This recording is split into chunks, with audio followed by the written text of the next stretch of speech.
Welcome in, welcome in. Welcome in, W first, W first.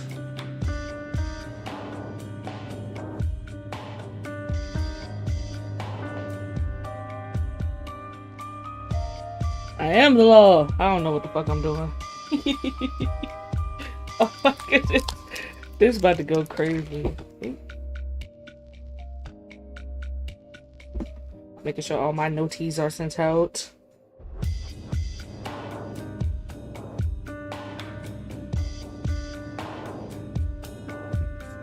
I have yet to play this game. I've only watched Queso play it. So definitely ready to see how this is about to go.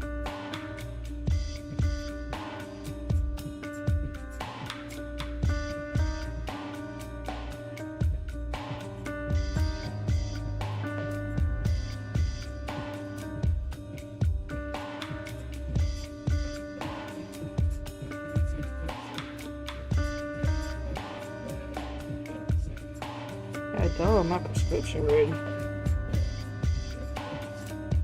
Alright, let's see what this game is about.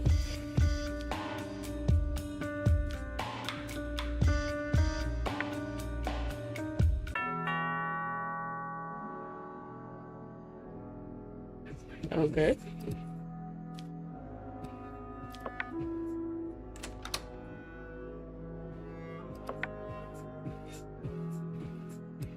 I gotta put my name on.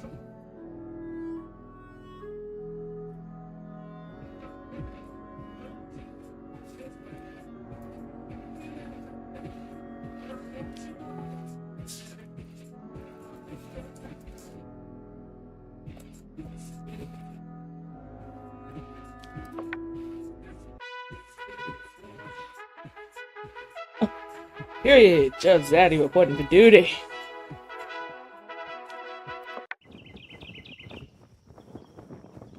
Nana Republic Courthouse.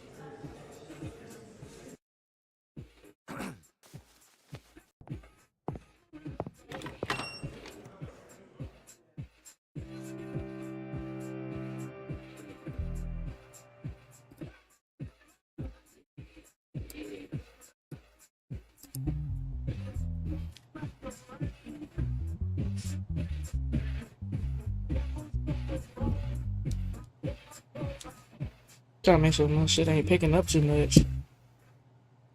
Okay, there we go. Your Honor, first of all, as the ministry, we wish you success among your new position. We want to remind you of the details that are important for you. Wait, hold on. Alright, you can find the evidence in the evidence file. At the same time, you can get information whether there is digital evidence on the tablet. The case file includes the content of the case. Alright, so red is for evidence. Green is for case file. You can ask some questions and it will play an important role in deciding your case. Camera footage, audio recordings. You can also access the recording. These recordings will be added at the end of your dialogue with the defendants. Okay, okay.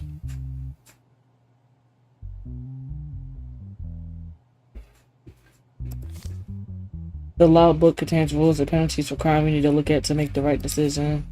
Not only you will make a decision. Remember, making a decision will have come. Making wrong decisions will cause your bars to increase. Oh, we get a 12 on the dice screen. But remember, the game can end even if you're... Okay. Just gonna run this back. Alright, red for evidence, green for case files, ask questions, digital evidence, and the law book. Simple, simple, simple. Alright.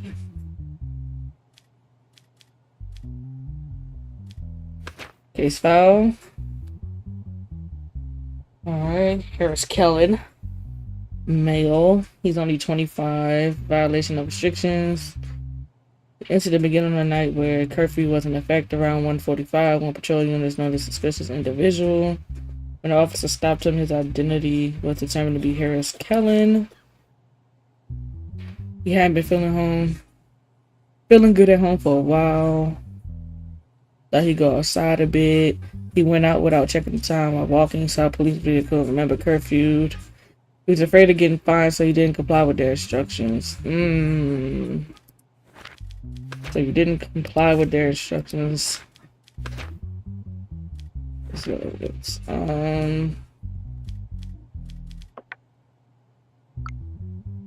it's no digital evidence. Oop.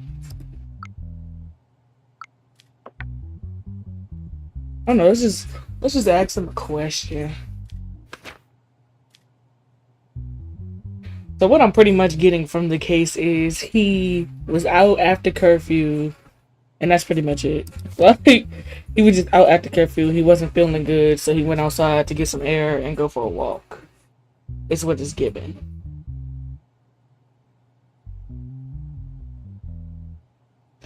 I don't really see, but that's like a Cosby trivia. Let me see. Why did you resist the police from taking action? Yeah. Yeah, why you resist? But I thought I could explain myself.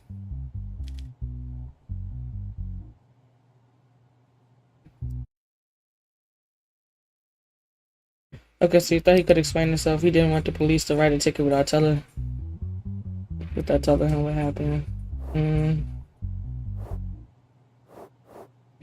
Possibility of being assassinated. Who's assassinating me? You just say you were feeling unwell in that case. Why didn't you call an emergency line? Right. If you was feeling so sick. Welcome in. Appreciate the likes.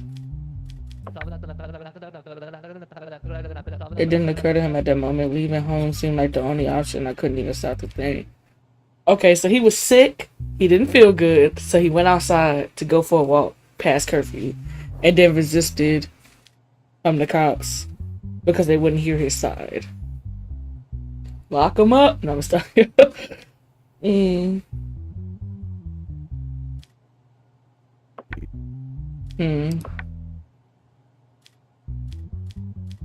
Let's see what the law is on that. Like, let's see what I'm supposed to give him. Because me personally, I just slap that nigga with a small fine and let him go about his way. I wouldn't even, like, we're not even about to do nothing crazy. Let's see, public prosecution. That's damage. Oh, hold on. That's homicide, theft, verbal assault, physical assault. Let me see his case. His case. It don't really tell me what it is though. Oh, charges violations of restrictions. It's just issued. I don't even know what crime that would be.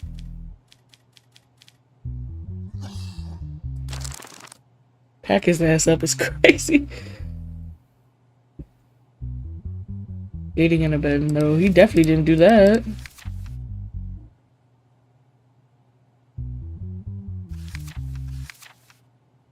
It's not financial either.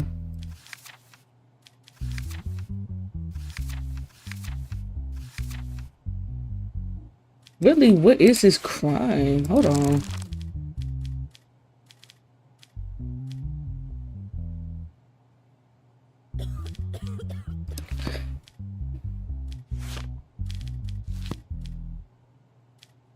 Can I ask him anything else? No.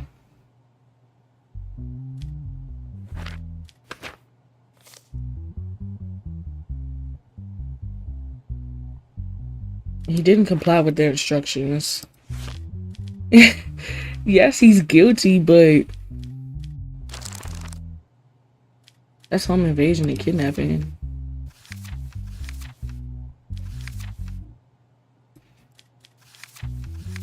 This is not in the law book. What? Let's decide your fate.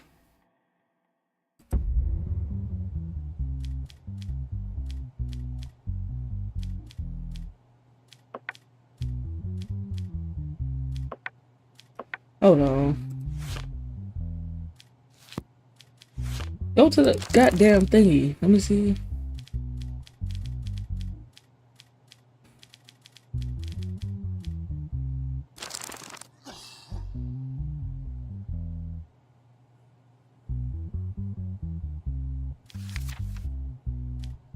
I'm torn. Like, what did we put that under? He didn't even really do nothing.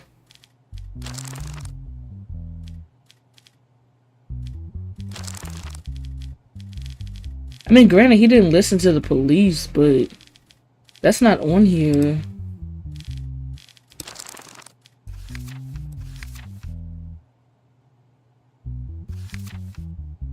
That's not really on here.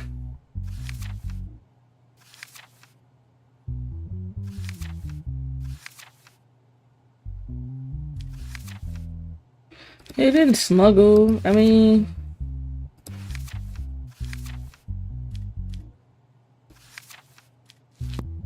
child.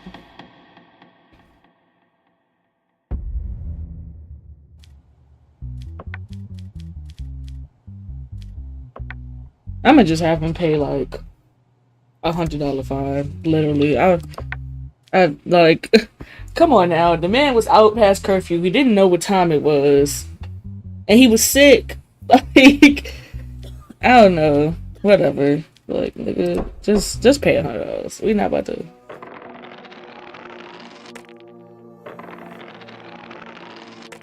Okay, we good. We good. Decision made.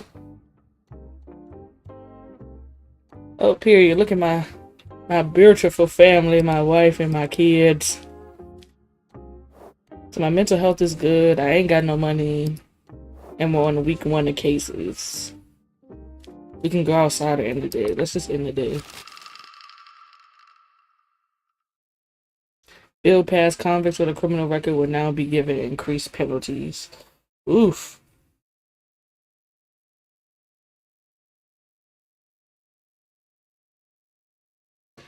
Oof. Hold on.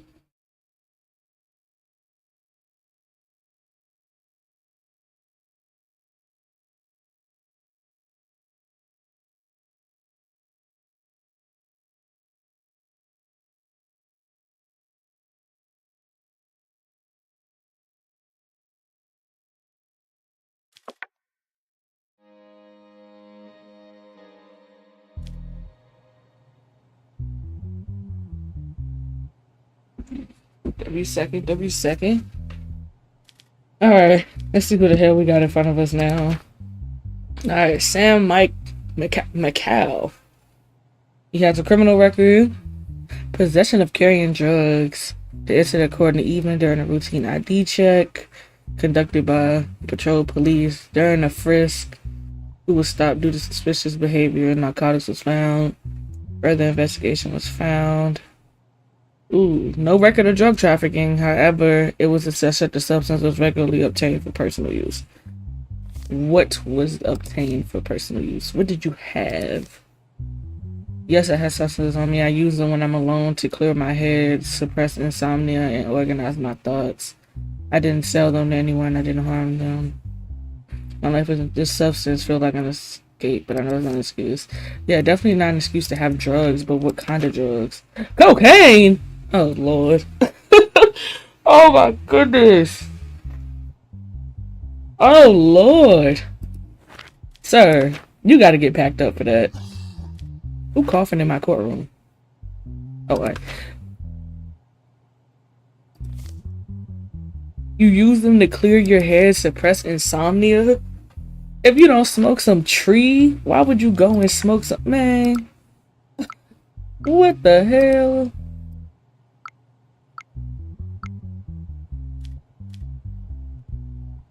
You smoke some tree, you don't do no coke. Why did the police stop you? I would just go home when I saw the officers. I remember I had substances on me and panicked. Where did you get the drugs? Yeah. Who's your supplier? I don't even properly know his name. We have a very superficial acquaintance. Where did you meet this person? At a place called the Copper Lantern Bar. We don't have a special connection. We just ran into each other. So y'all just ran into each other and started talking about coke. I can't access my nose. Stop coughing in my courtroom. Disturbing. Criminals must be given the sum of their sentences for the crimes. That's it. Criminals with a criminal record should be given aggravated punishment for the crime. Oh, so yeah, you getting the worst. Alright. So, drugs. 10 months of public service. Oh, he gotta get the aggravated. So 18 months and a $5,000 fine. 18 months and a $5,000 fine.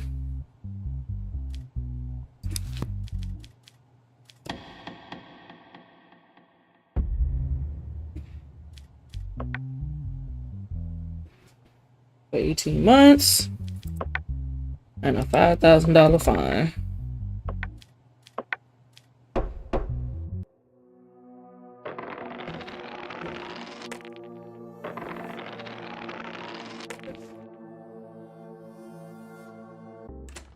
Okay. How I get some money?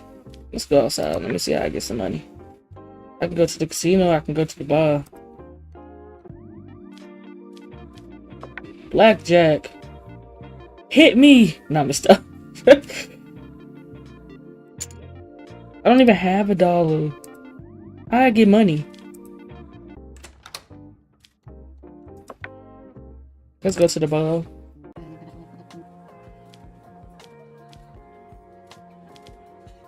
Oh, I don't need none of that. My mental health is cool.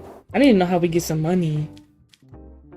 We are on week 1, case number 2.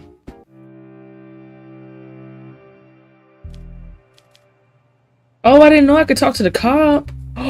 What? I'm gonna talk to the cop this time.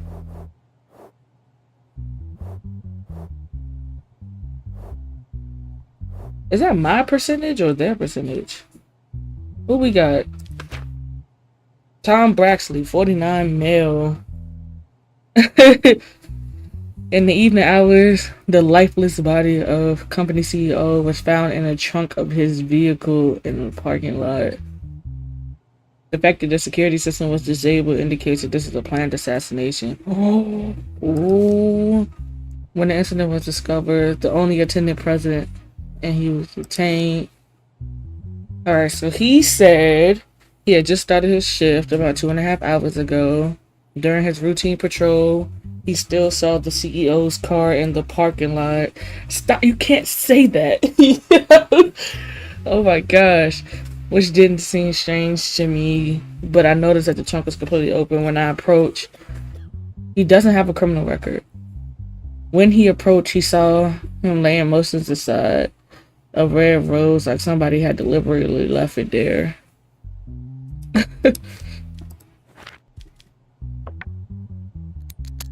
Oh wait, this is our first time getting the evidence. Okay, let's see. What the fuck is this?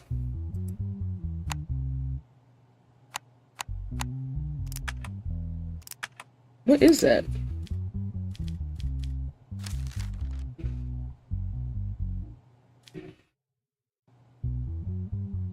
Oh.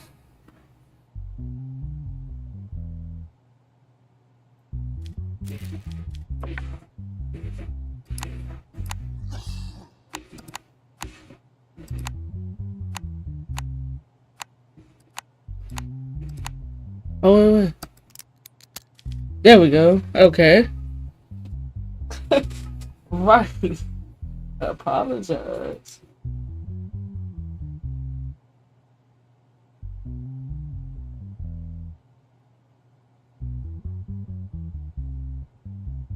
Alright, let's see what we got. Steel rope and a red rose found on the body. That's it?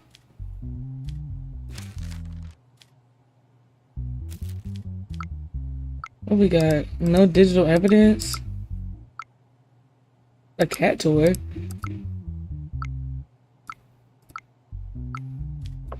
Let's talk to the officer. Oh, offer Brock. Never mind. Let's talk to him. See what he got to say. Isn't a car required to enter the company parking lot? How do you think the killer could have gotten inside? Good question. I checked the system, but there's no cars. Did you have any personal relationship with the CEO?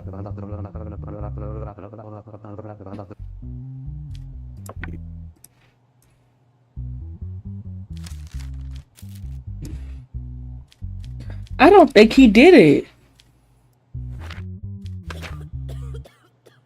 No criminal record.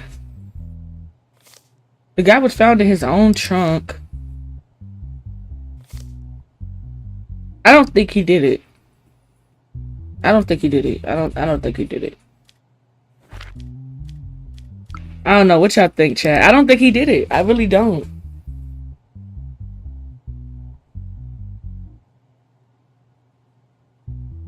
I do not think he did it.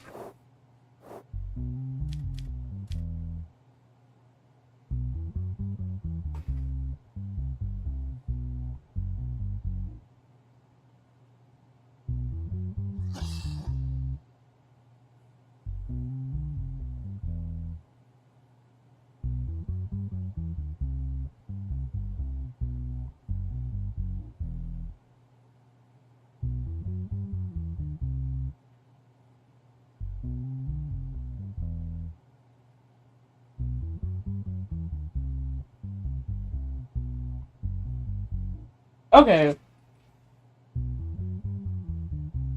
Hole is up. So basically, he was working that night. The CEO was found dead in his trunk with somebody used a steel rope and put a rose on his body to kill him. This guy only been working there 2 months. He said he's never interacted with the CEO. He don't know nothing about him. And he had literally just started his shift 2.5 hours ago. But he noticed his trunk was open and he saw him lying there. I personally don't think he did it. Like, I don't think he did it. I really don't think he did it. I'm gonna say no. I'm gonna say he didn't do it. We're not packing people up for no reason. Remember, if I pick the wrong answer, I could lose my job. So we gotta be accurate. I don't think he did it. It don't make sense. Yeah, it don't make sense. I don't think he did it.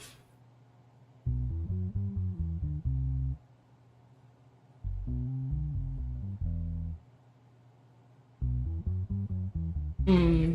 Yeah, I don't think he did it.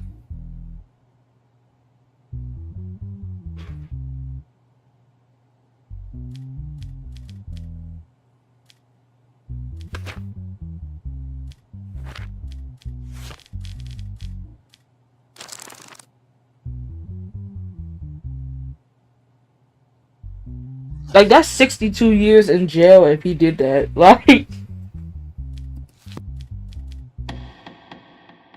I think he innocent.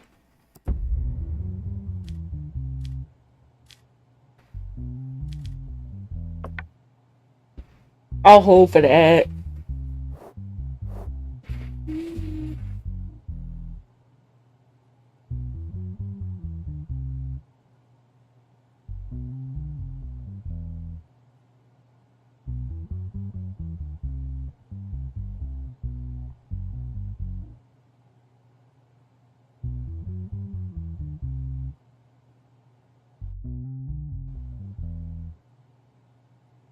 I don't know.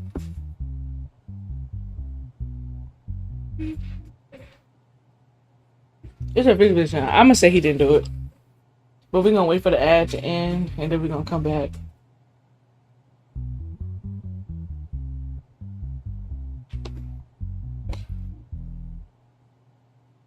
Oh no. It's cold as fuck in my office. Like, okay, cool. I'm gonna say he innocent. Cause to give somebody 62 years for something that don't make sense is crazy. I think he's innocent.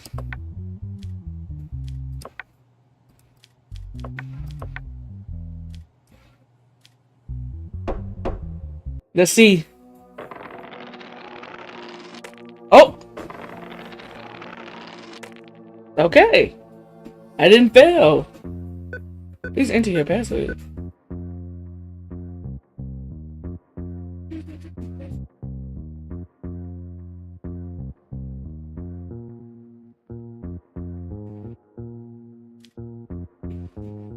Okay, we got paid $600. Our rent is $300. Shopping $120. Bills $180. Oh.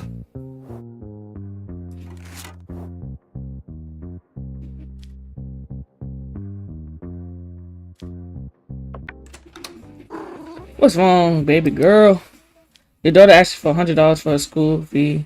I just got that $100.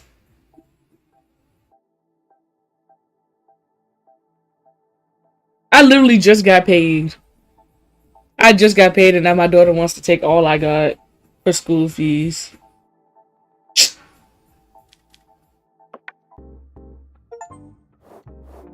Father, accept your daughter's request. At least I got an achievement for that piece of shit. Go to your room. Not me stop. She just pissed me off. Oh my god. Oh, we got two people.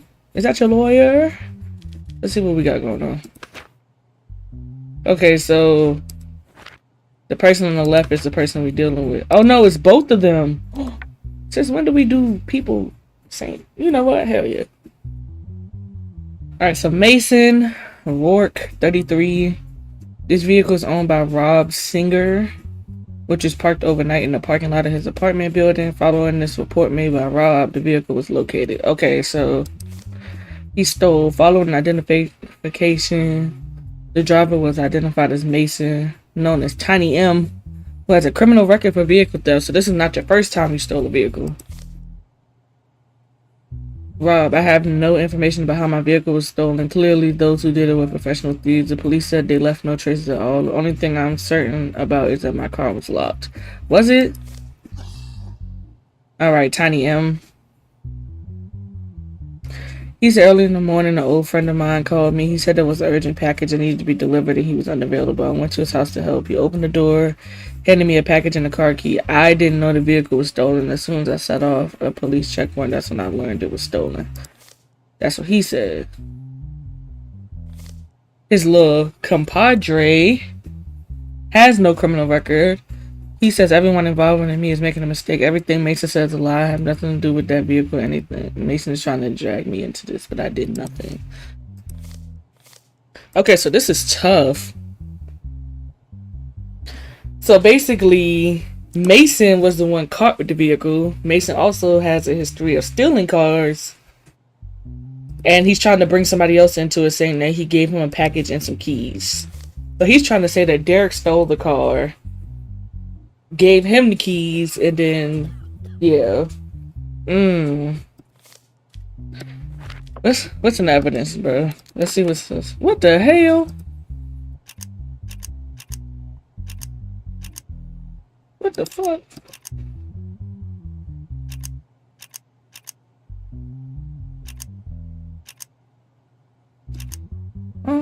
What? Hold on, man.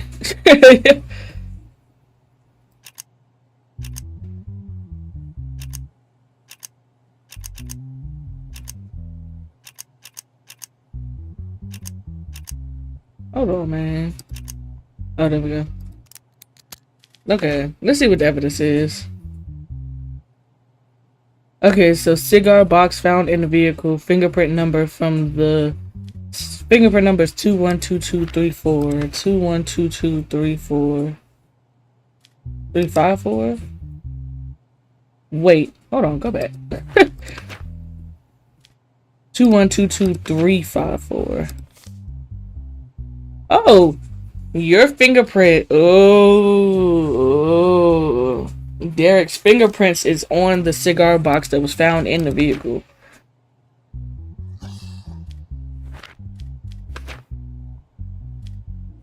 But that changes stuff. So that would mean that Derek stole the car, then indeed gave it to Mason. Let's see the digital evidence before I ask them.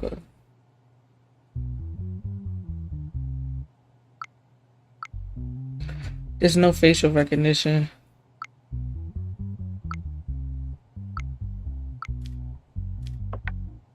Let's talk to them. Where were you the night the car was stolen? I was with my friends. We were a bit drunk and hanging out. Had I been drinking until late, I woke up in the morning when Derek called. Just what the... Let's be for real. Courts don't put people side by side like this. This is crazy. Like, what if they just started punching each other in the fucking face? Does Derek call you very often?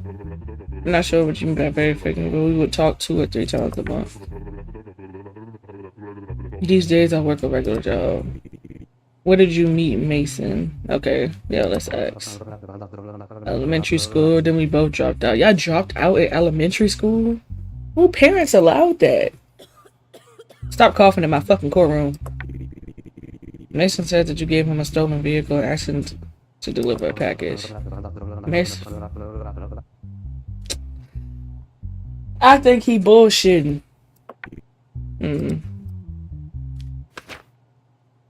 I think he bullshitting. Let me see what's up. Let me see what's up. Alright, there's gonna be a theft crime. Auto theft.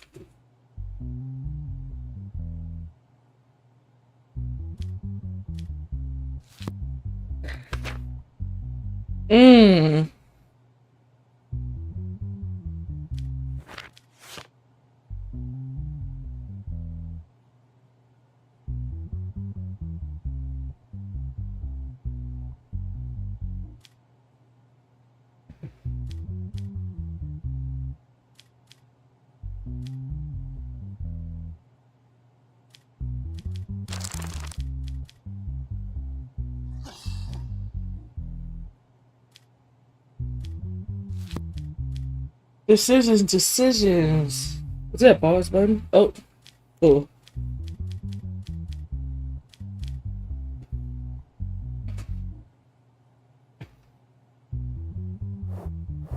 I'm wondering. I'm thinking.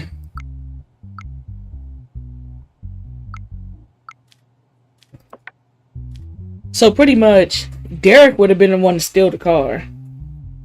And then gave it to Mason to have him drive somewhere, which would make Mason innocent because technically he didn't know the car was stolen. Yeah, he didn't know the car was stolen. And the fingerprint on the cigar and cigar scissors box found in the vehicle means that Mason would have stole it. I mean, that Derek would have stole it.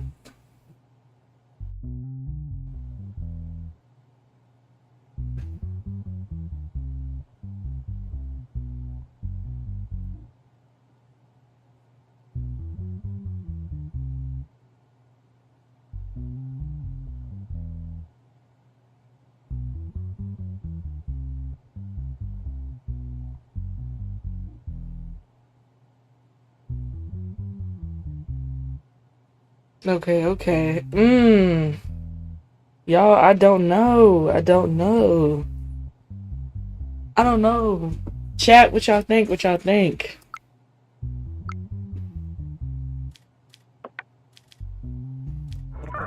And he can't answer nothing for me.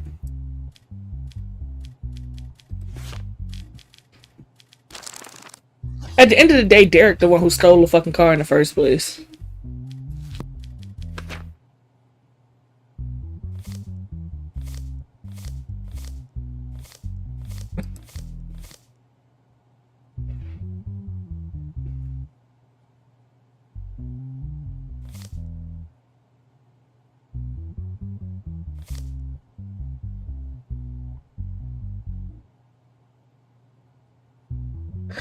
But then he said that they were professional thieves.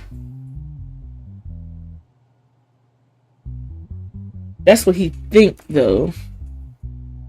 Police said they left no traces.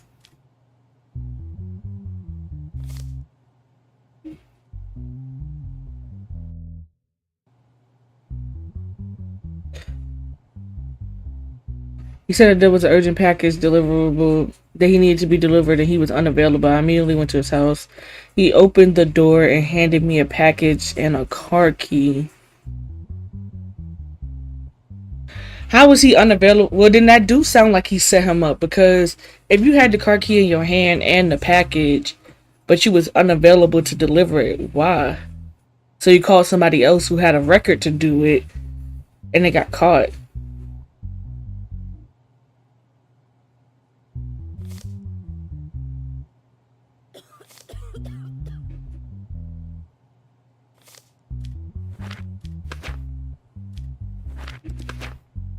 Two, 1, 2, 2, 3, 5, 4.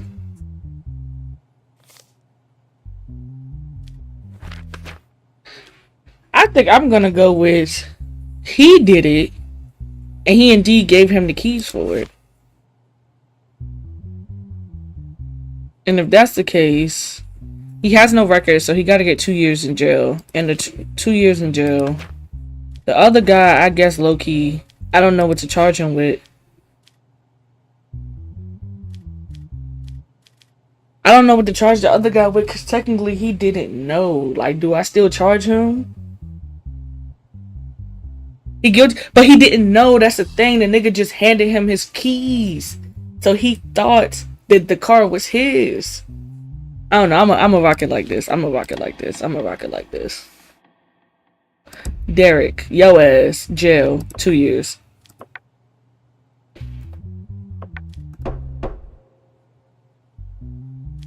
Derek going to jail for 2 years.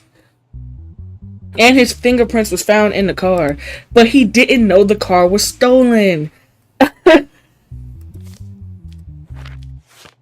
That nigga handed him keys. He didn't know the car was stolen. That nigga probably lied and told him it was his car.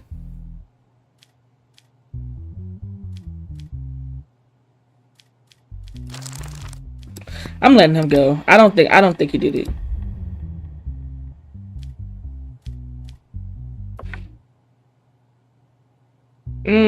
I would charge him a $500 fine for being involved. Let's see how we go.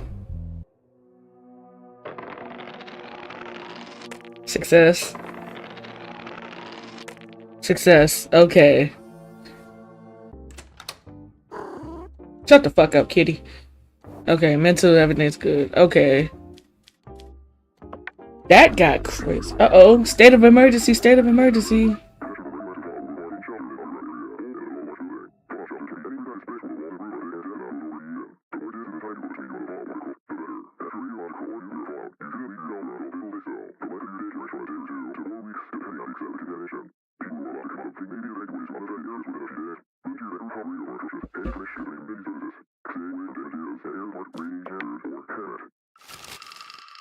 State of emergency. Due to state of emergency, judges can now be appointed to all types of cases. Oh shit.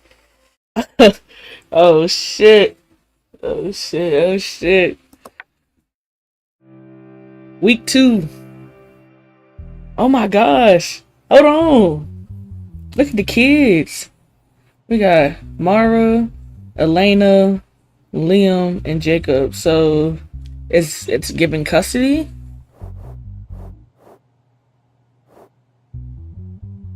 Why is there a 15% chance of possibility of arrest? Is that for me?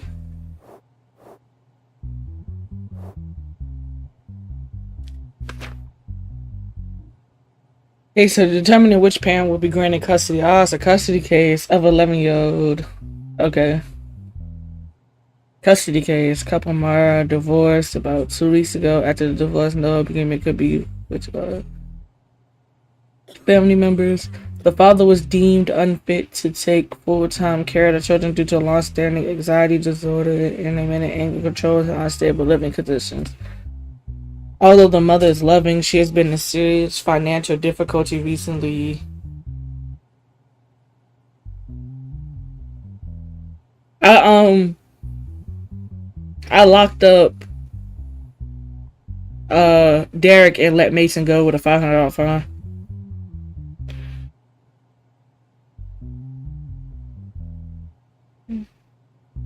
Although the mother, Mara, is loving towards the children, she had been in serious financial and has had to work 2 different jobs. The home condition are modest, however, it says success. However, the report on ability to meet the children's need evaluation negatively affected it. Okay, so the father was deemed unfit because he has an anxiety disorder, anger problems, and unstable living conditions. The mother is loving, but she has financial troubles, working 2 different jobs, and the home conditions are modest, but it says the ability to meet the children's needs evaluated the situation negatively. But if the father was already deemed unfit, why would I let the kids go with him? Especially if he has anger issues, he probably beat the kids. Let's see what they got. There's no law book here. So we just talk. How did your parents' separation affect you? Oh, brother. At first, I felt terrible. There was constant tension at home, but after they divorced, the arguments stopped. So I felt a bit relieved. Still feel sad that my dad is left alone. Would you rather live with your mother or your father? I don't want to be separated. We can live together with our mom. My mom isn't in a good financial situation, but I can work and support her. Aren't you like fucking... You're 11 years old. You're 11 years old.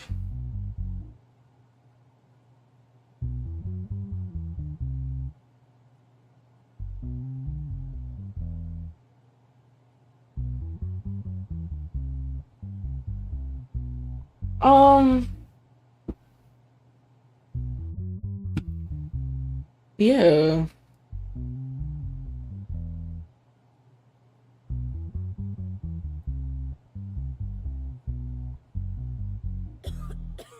Stop coughing in my fucking courtroom. Because I'm trying to figure out how the hell he talking about he can work.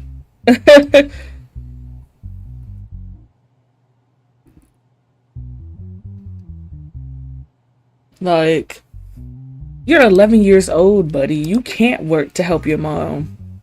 She's gonna have to get a better job. How's your relationship with your father? I love my dad too, but sometimes he gets very angry. And my sister gets scared. I about to say, I know when you guys leave and come back. I know when there's ads. Would your family fight in front of you? Oh, yes, they were shouting at each other. Do you love your mom more or your dad? But who asked that type of question? Why would you ask her that? I don't want to choose. I love them both. Right. If you had to make a choice, who would it be? Please don't separate me from my baby. Right. Like, as a judge, I would never ask a kid which parent they love more. I would ask them who they would prefer to live with, yes, but not who they love more. Like, what type of question is that? I'm granting custody to the mom.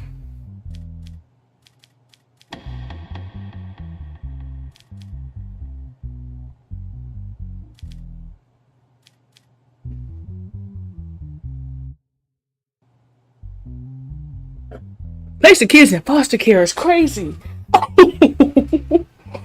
That's crazy. Custody of both children would be granted to the mother.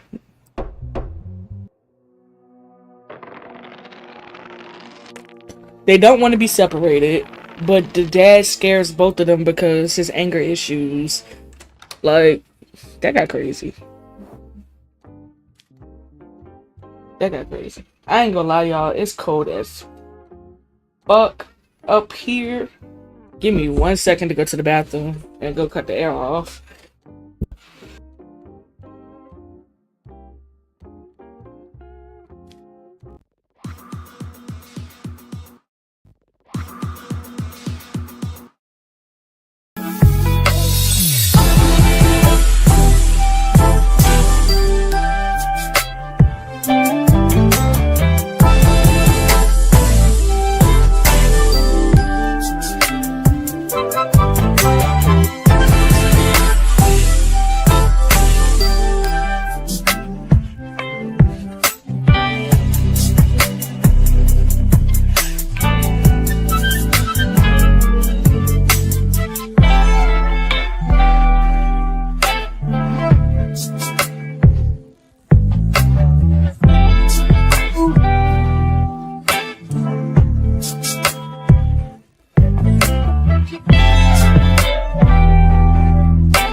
When is payday again? Cause that just pissed me off.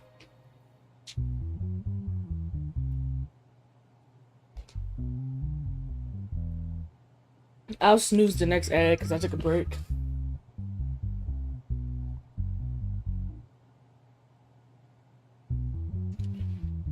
All right, who we got? Chris T. Hold on.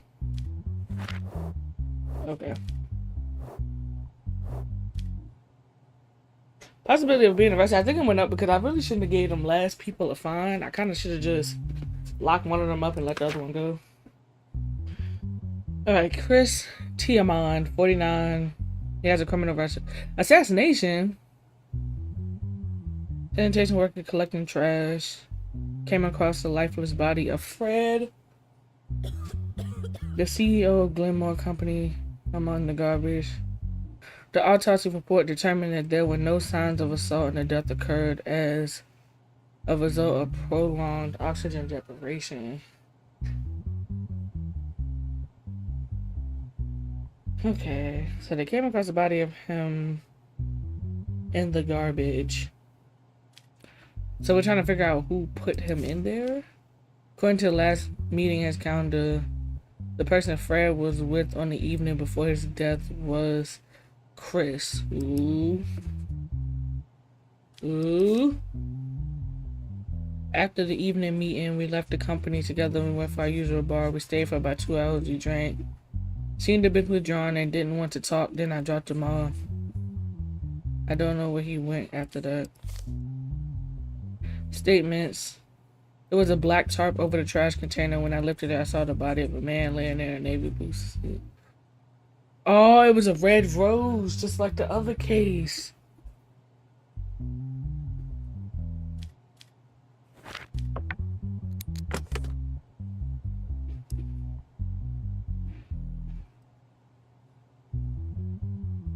Oh, wait.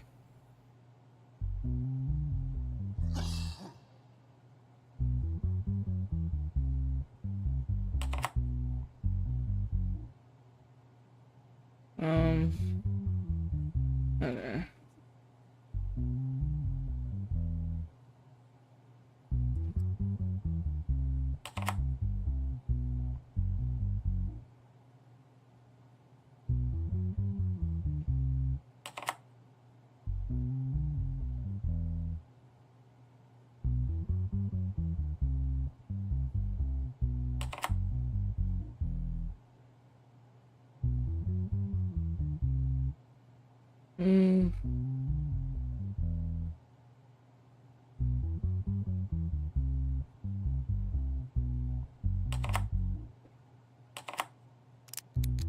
It's the puzzles for me.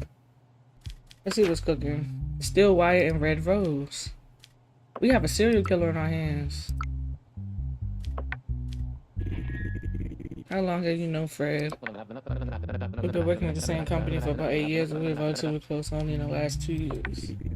Okay. Does he have any enemies? I don't think so. He was someone who got along with. But I don't think he did it. Did he mention anywhere he was going? Take me home, I'm very tired. I don't think he did it, but he has a criminal record. What is his record, though?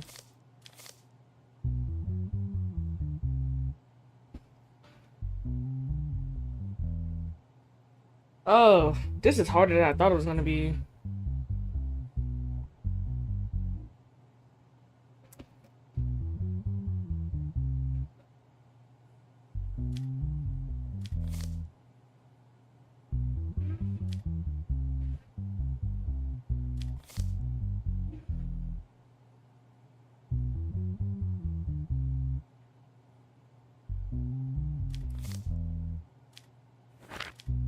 I don't think he did it.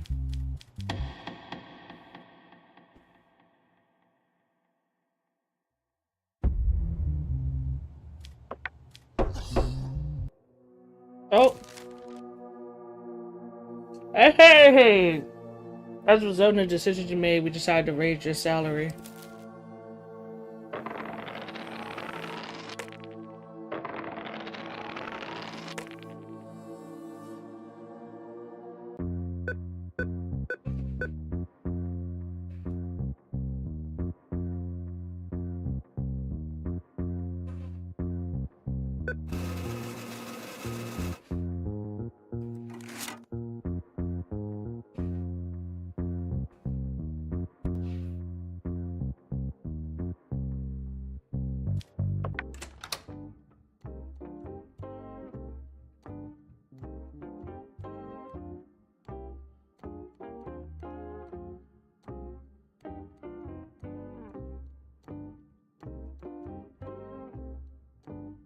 I was gonna be upset if somebody literally asked me for fucking money.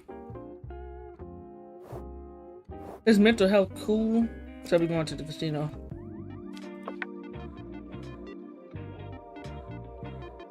I'm gonna bet 50.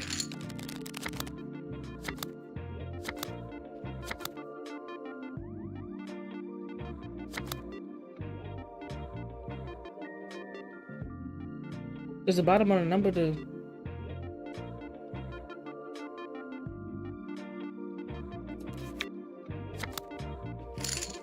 Hey! I gained $100. So, yeah. Shit, yeah.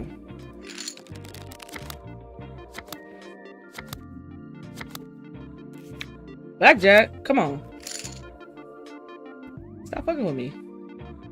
I'm finished. I'm leaving. I'm leaving. What are you talking about? Appreciate you. Appreciate you. Oh, we got 2 people here. All right, let's see. All my crates. He has a criminal record, threat, and malicious wounding. Then we got Sean, no criminal history. Threat and malicious wounding. At the home of Omar Cray, his friend, Sean, sustained a stab wound to his rib. Omar claims his friend stabbed him. Oh. Immediately, originate Sean left the scene. Hold on. But if he got stabbed... What? The individual named Sean left the scene. I've been having debt issues. I couldn't repay the money I borrowed from him. He threatened me at every opportunity. When he came to my house, he got extremely angry and out of control. As soon as I opened the door, he started assaulting me, came at me with a knife. The knife stabbed into my rib. It is true, but I was not the one who attacked. He was. That day, I went to go to his house and talk calmly. I told him that my situation was bad. He needed to give me the money. He ran, grabbed the knife. While I was trying to take the knife from his hand, I fell onto it. He fell onto it and stabbed his room. Okay, so Omar got stabbed. Lotto, welcome in, welcome in. Appreciate you for tuning in.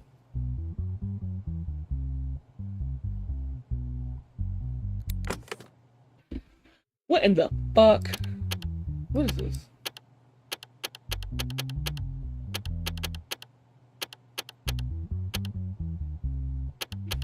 Oh, what?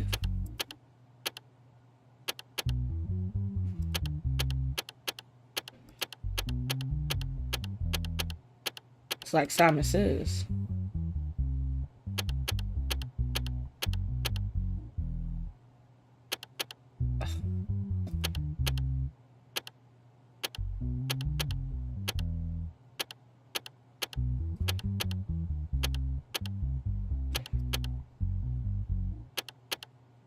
Wait, I lost track on what I clicked already.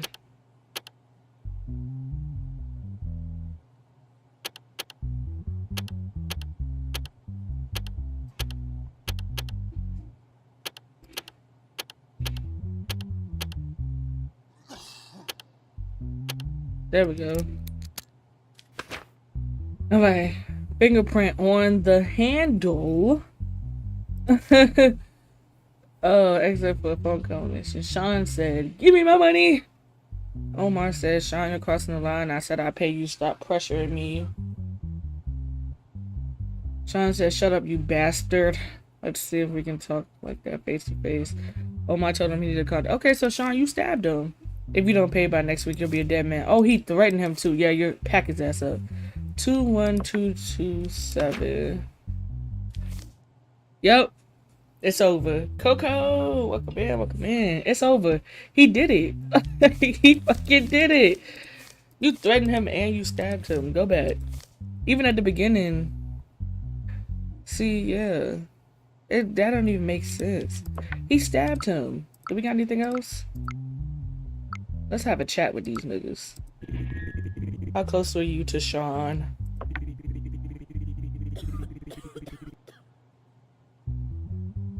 I wouldn't say we were very close. We were just drinking buddies at a bar. Did you take the knife from the kitchen or did he bring it? The knife belonged to him. I never held it in my hand. Liar. Oh wait, no, that's Omar. Yes, you're telling the truth. He's telling the truth. Did he threaten you often? Almost every day, Your Honor.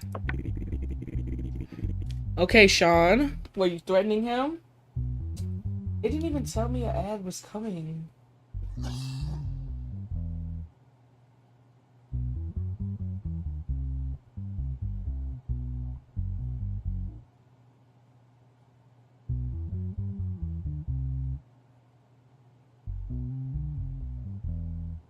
That's crazy. Everybody came in here at one time. I'm gonna wait for the ad to end. I'm gonna wait for the ad to end.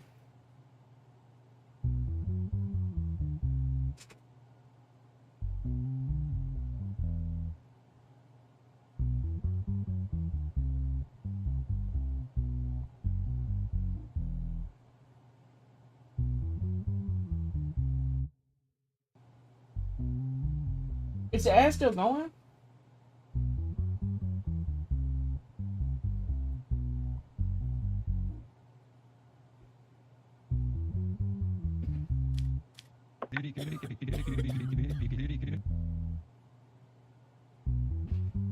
You only tried to scare him is crazy.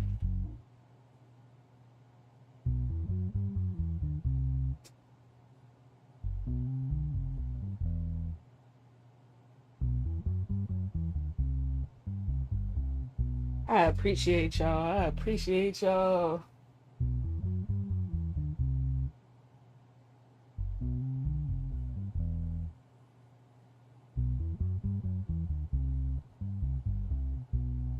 I don't know. I don't get ads either. I got turbo, so that's all I'm like, what the fuck?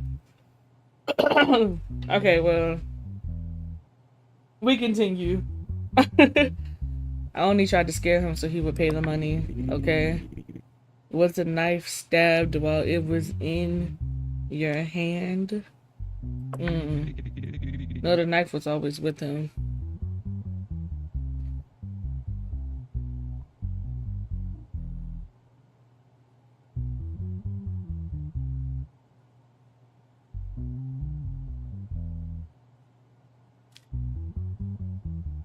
Yes, make sure y'all follow each other, chat it up, chat it up. Everybody who's talking does stream, so make sure you guys follow each other and tap into each other content.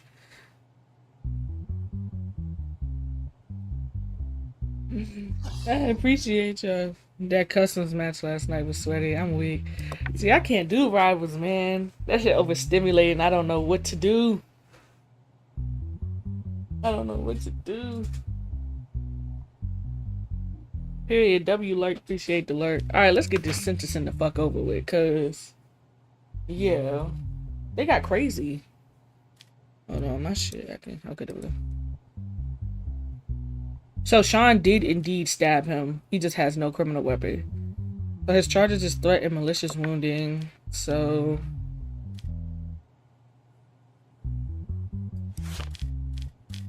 just beat ass. That's all you gotta do. Yeah. I guess that's physical assault.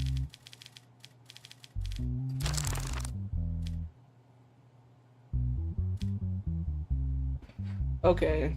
See, this is when that summer hate you. No, she don't. I need to write this down. Hold on.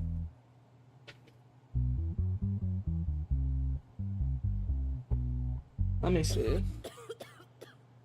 What the fuck happened to this pen? I don't even know. Anyways.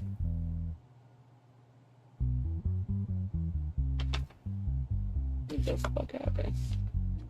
Alright, so he did threaten somebody. So a threat is 2 years.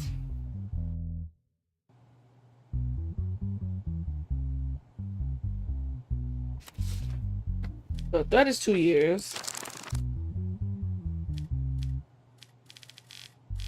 But malicious wounding is also 8 years in jail.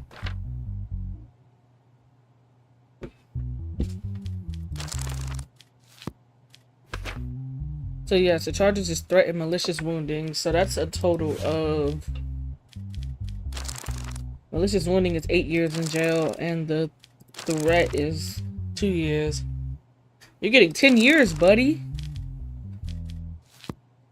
Let me make sure I got the right person. Sean is getting 10 years. Omar is being let go because he was the one who got stabbed. Sean, let's get this over with. 10 years in jail. You're guilty. 10 years. Omar. Not guilty.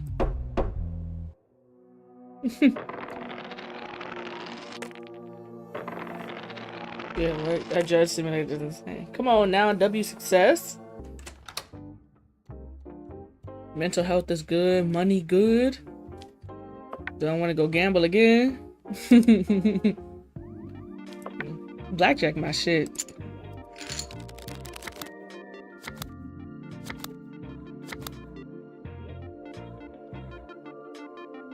I'm scared. I'm about to lose $50.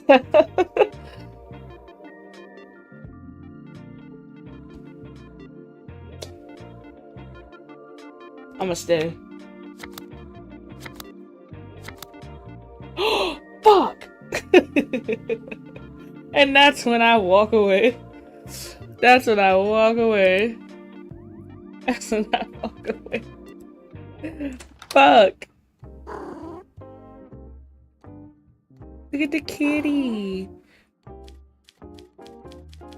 Alright, let's end the day. Let's stop this shit up. Bill pads criminals who are not mentally well will be sent for treatment instead of punishment. Oh, hell.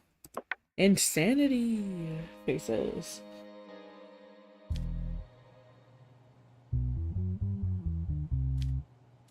Why he look like he mentally unstable?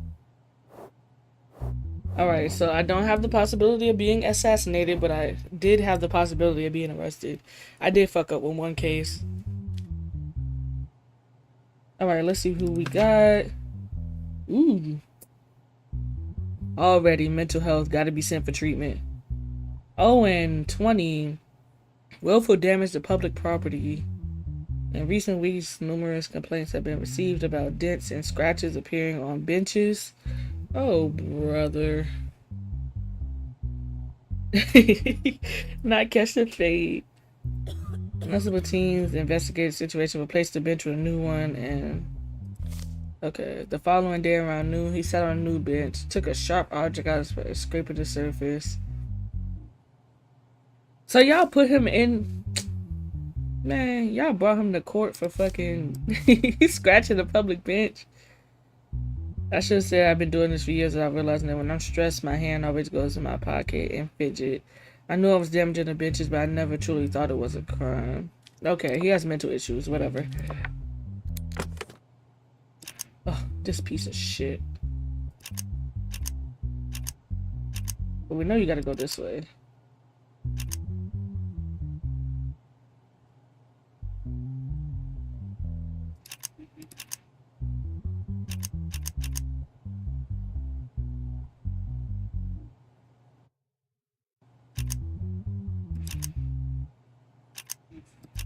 Well, it has to go this way for sure. And it gotta go down.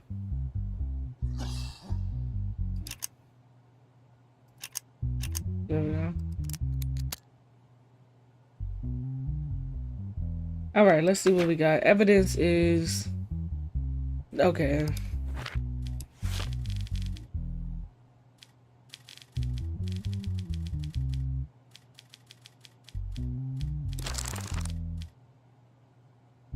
Technically, it's 12 months of public service. But he doesn't get no penalty because he has a mental issue. There's no digital evidence. Send his ass to treatment.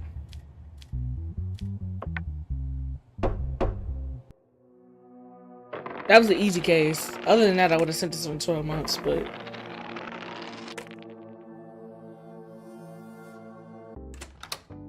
I'm about to say, please don't come in here and ask me for a fuck thing. His mental health is cool.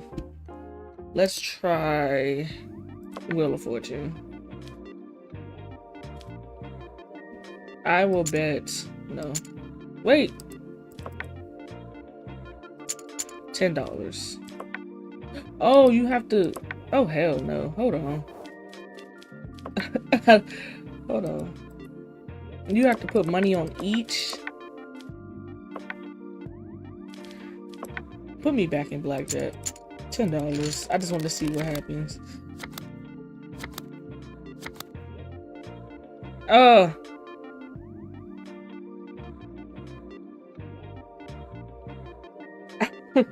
Shit. I'd have to get a 4 or ace. Nah, I'm gonna stay. Come on now. Give my $20 back. Appreciate you. I'm leaving. That made some.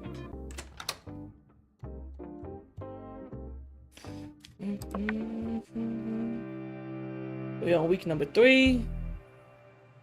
Uh-oh. Rella Soundworks Ltd. Intertone Audio Production Company. Looks like 2 companies against each other.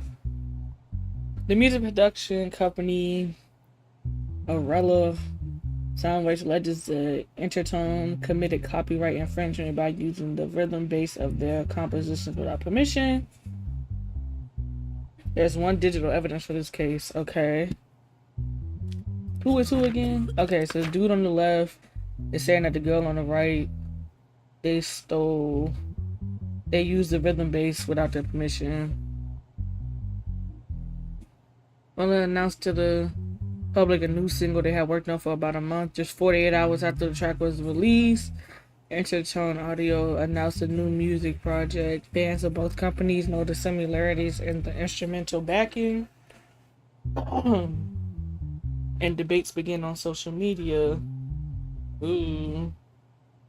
Following this, Arella stated that rhythmic arrangement, harmonic structures, and sound designs were copied 1-to-1. Therefore, Intertone Audio is being asked about 5 million USD and copyright damages is crazy. 5 million damages is crazy. Oh, they're gonna add notification. Okay, well I snooze that one, so y'all won't get an ad.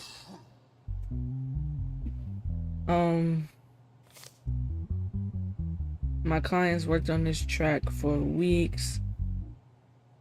Alright, so Rella said clients worked on the track for weeks, tried hundreds of mixed variations, ultimately brought the work to an original point. Hey, Shy, welcome in, welcome in. However, the track Intertone, released shortly after, it's understood that Arella's characteristic instrumental foundation. Hey, Rusty, welcome in, welcome in. Gang's all here, welcome in, y'all. Our complaint is not similarity, it's unauthorized. But $5 million in damages for stealing a beat is crazy. Like, 5 mil is overkill. Intertone said, we do not believe the similarities are merged and constitute intentional copying. Instructional design are frequently seen. The audio engineers within my client used a backing track they created from scratch entirely in their own studios. Similar drums. And see, I'm not even a motherfucking music person. I could give a fuck less. They found them unfounded. Okay, let's hear the digital record. Okay. Lock in. We gotta see if they actually sound alike and see if Intertone actually really stole their beat or their tones or whatever the fuck.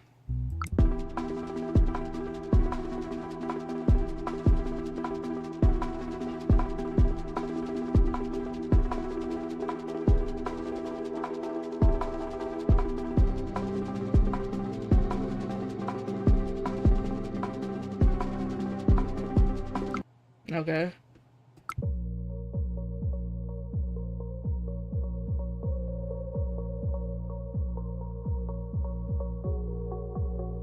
Okay, that's that's definitely the same, just not as fast paced. Or like, they definitely sound alike.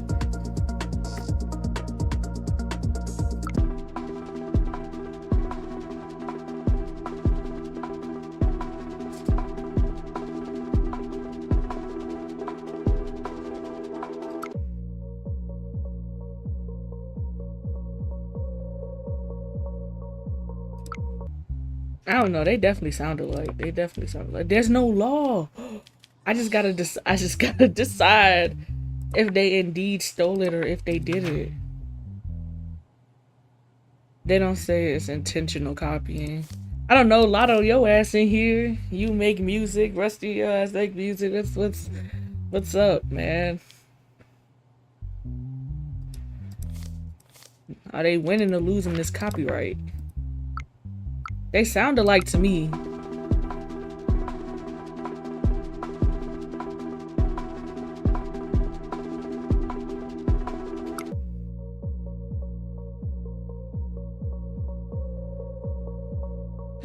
See,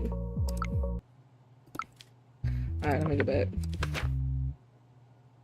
So, Arella Soundworks is basically saying that Intertone committed copyright infringement because they stole their rhythm bass or whatever. But Intertone is saying that they used a backing track that they created from scratch in their own studios. Similar drums and synth patterns can be heard across dozens, so they're saying that they didn't steal it, but again, they sound alike. It's just the originators is faster, but Intertone is saying that they made that themselves, but they sound alike.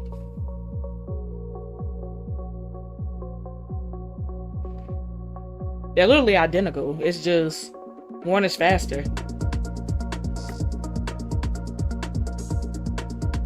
You're gonna say not stolen?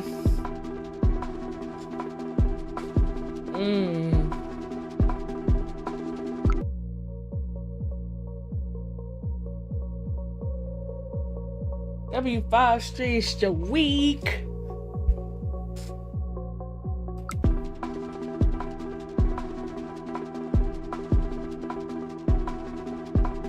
Oh god, they sound just alike, man.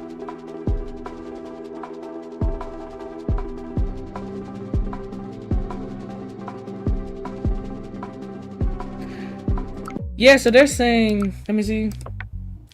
They're saying, yeah, that the drums, similar drums and synth pattern can be heard across dozens. Oh no, that's not the beginning. My fault. Backtrack.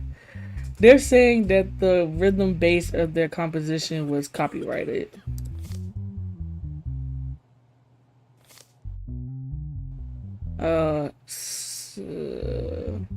Music and similar rhythmic structures and sound designs frequently seen, is what Intertone is saying.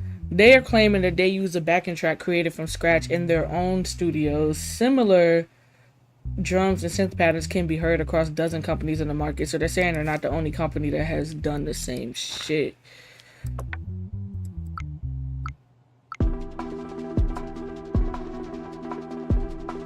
I'm scared because if I make the wrong answer, then I get penalized.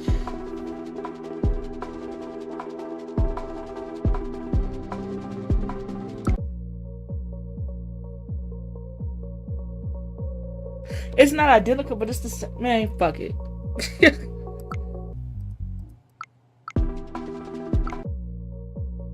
One is just slow. One is just slower than the other. It's not upbeat.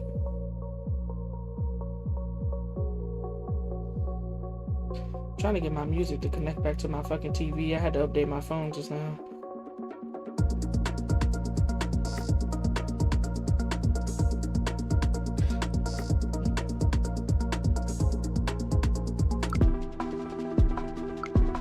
I'm granting that nigga $5 million. Fuck it. Just get...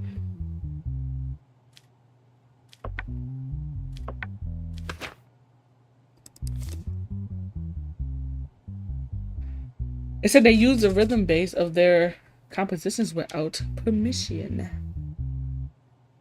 Try to read. Wait. Our complaint is not of the similarity, it's the unauthorized copying of my client's labor.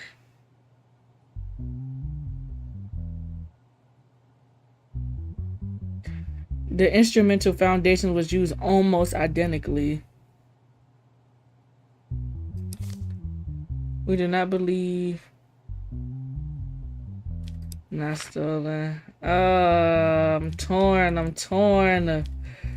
I need to listen to it again. Because they sound very fucking similar. Which is what he's pretty much suing for. Is because they pretty much they're copyrighting his shit. Probably shouldn't use the word stolen, but they're copyrighting his shit.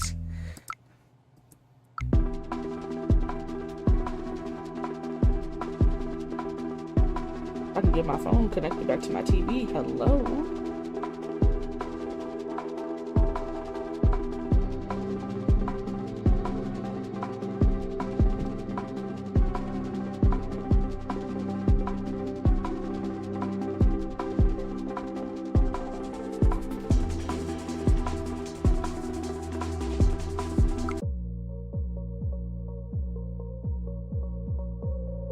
Oh my gosh, I'm telling you, if y'all are wrong, I'm gonna get clapped. I'm gonna get clapped.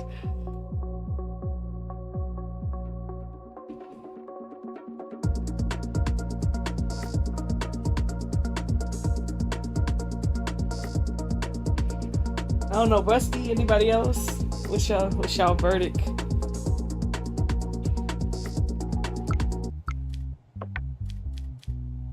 I'm gonna say no, but I'm gonna go with what the chat say. I'm just like, I don't know, man. That's just tough.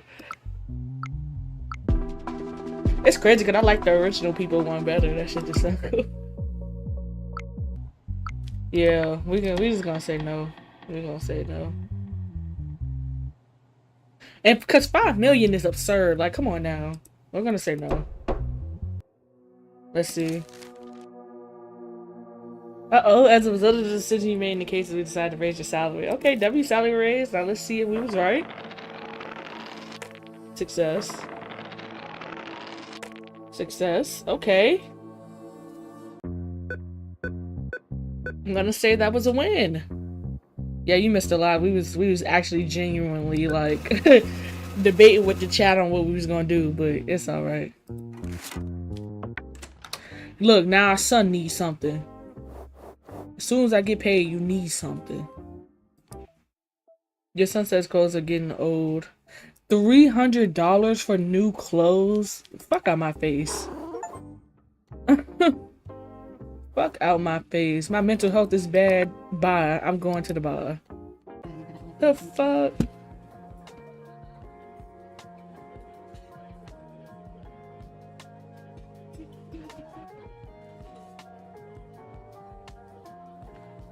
We're gonna have us a nice little glass of whiskey. $30. Alright, whatever.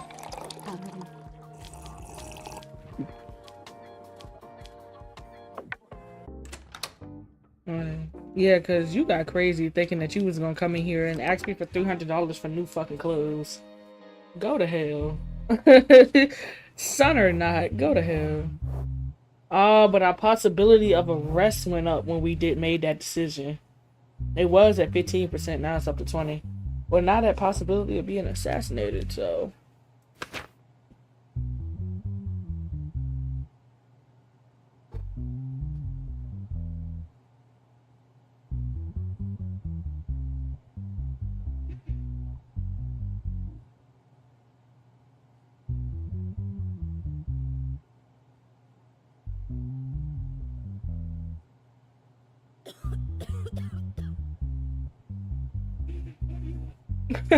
No, really. I didn't even think niggas can copyright around. See, okay, yeah, right. And then he was asking for 5 mil. Like, come on, 5 mil is crazy. Now I would have been like, you know, couple couple $100 or something, maybe 1,000, but 5 mil. You say you got crazy. Fuck out my face. Cause for real, $300 for new clothes. Talking about cause you think your clothes is old. Like, don't piss me off. We got Joe Miller and Alistair Rowe.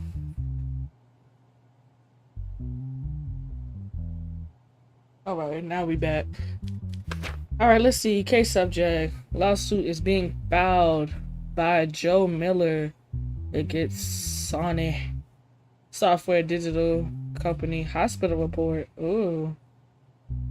Joe Miller states that his 14-year-old daughter, Ellie Miller, began showing severe symptoms of depression shortly after playing the video game None of Us 2 by Sony by Sunny, and later lost her life as a result of suicide attempt.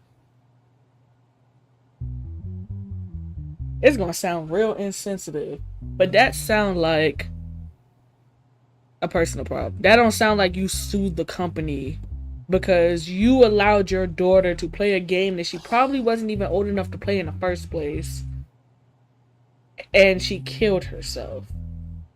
As a parental guardian, that game probably was rated M for mature, which was supposed to be 17 and up anyway, so she shouldn't have been playing the game in the first place. So she claims that the father is claiming that the game is primarily responsible for his daughter killing herself and is seeking $1 million in moral damages. Welcome in, infamous, welcome in. If I was a judge, I'd throw this shit out because don't piss me off. Additionally, they are requesting that the sale and distribution of the game be halted. Representing the defendant company's All-Star Road is present at the hearing. Lord. Joe said, after my daughter started playing on the game, she completely withdrew. Only the gloomy melodies of her game music came from under her bedroom door. She wouldn't eat and couldn't sleep at night. After a while, she began like she wasn't acting like herself at home anymore. We took her to the hospital. She was diagnosed with major depression. 2 weeks later, her mother found her in her bed with pillboxes. We learned from the doctors that it was already too late. It says, our company does not accept such allegations regarding our products. Before release, our game was clearly marked with the age restriction of 18. The plaintiff daughter does not meet this requirement. The real fault lies in providing the game to a child despite the age restriction. Furthermore, there's no evidence that our game caused this illness. Yeah. That sound like a personal problem. Sorry, nigga. You shouldn't have been letting your kid play that game, but I'll go through. Yeah. Yeah, wrap this up. And we not removing the game. What? Like, and then he want the game removed. We're rejecting the compensation and the game is going to stay on sale. Like I said, the game was rated for 18 and up anyways. The little girl shouldn't have been playing this shit in the first place. That's his fault.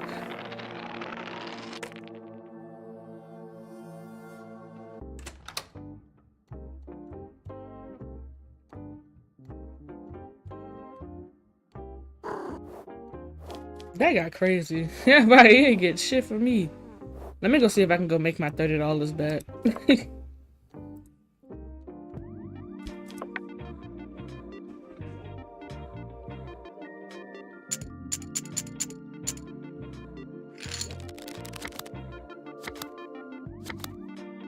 Right, ain't getting shit. He had the audacity. Check a card.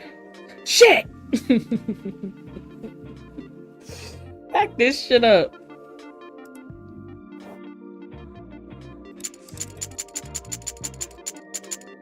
Oh.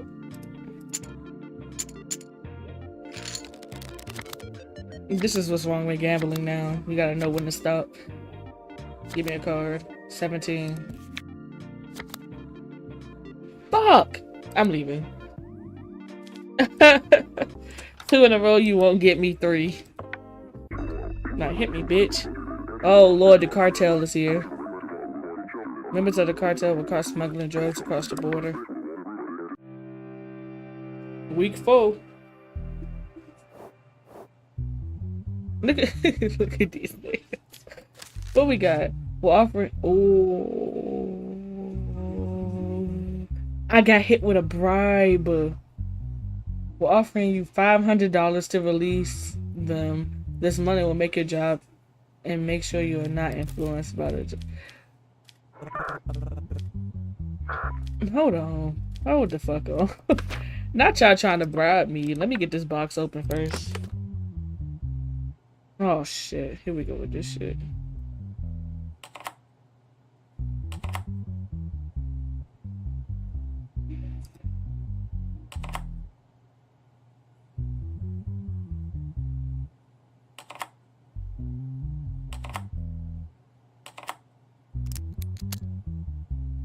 Alright, let's see.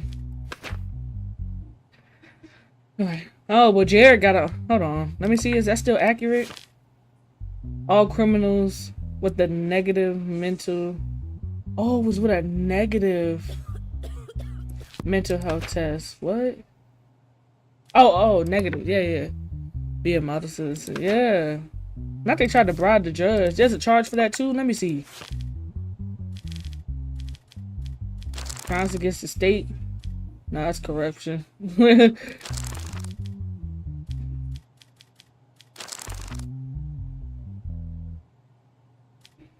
I could have sworn it was a jump for. Could have sworn it was something of I could have sworn it was a bribe joint on here.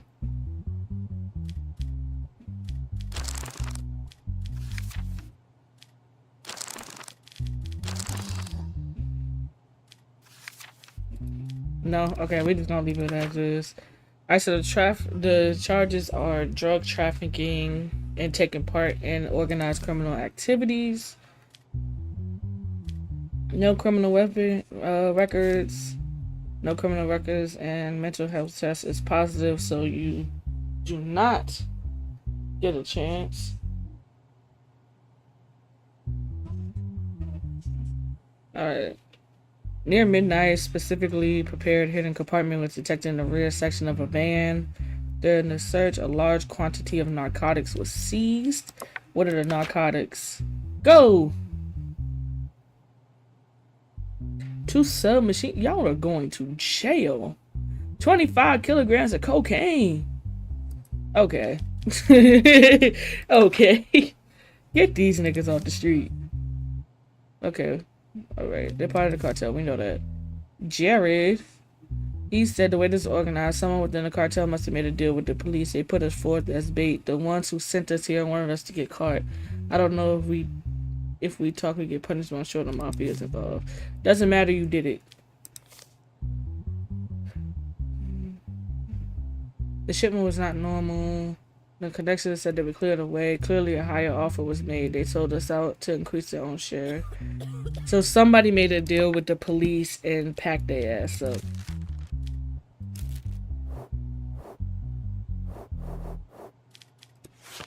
Okay. Okay. They got crazy. And 2 submachine guns. What's the charges? Drug trafficking.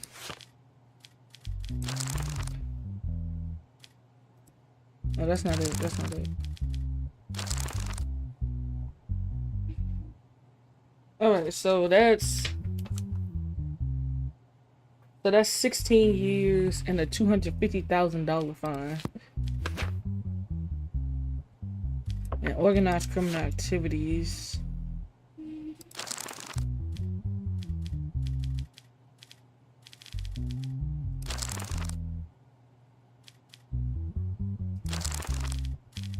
Oh, pack they ass up. They getting hold on.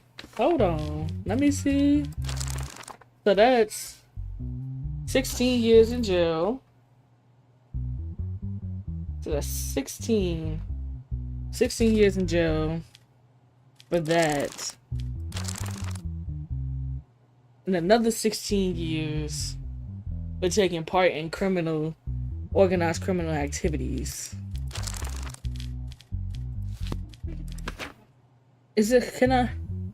Hold on. Can I get them for having the drugs?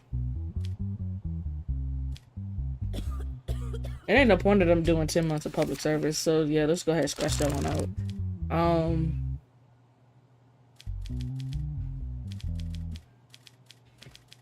There's nothing on having guns, so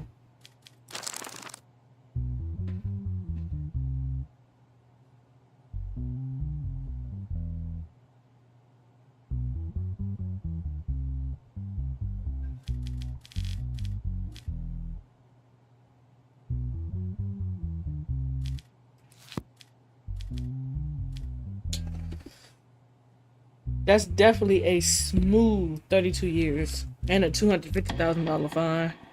Oh, wait. Go back. I didn't talk to them. Based on your statement, I believe you may become an informant. Will you cooperate? You're thinking very wrongly. Who is the mafia you mentioned? Are you not going to turn them in? Our people will make them pay. Right, are you gonna help us? You talk too much. Make your decision already so we can leave. Oh! Oh yeah! Yeah! Bye. Y'all could have helped, but y'all didn't want to help. Y'all didn't want to help. Y'all didn't want to help. No, no. It was 32.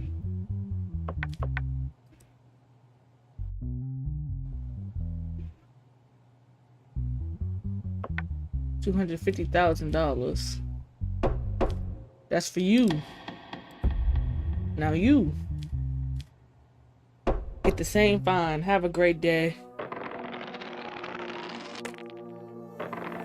They probably want me assassinated. I ain't gonna hold you. The assassination probably definitely went up. I'm scared. I think the assassination went up.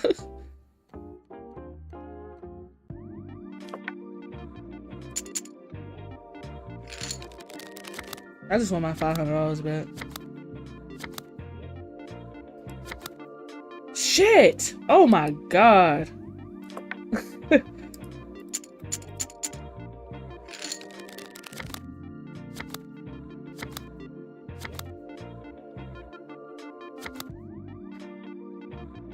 I'm not I'm not touching this shit no more until he get paid.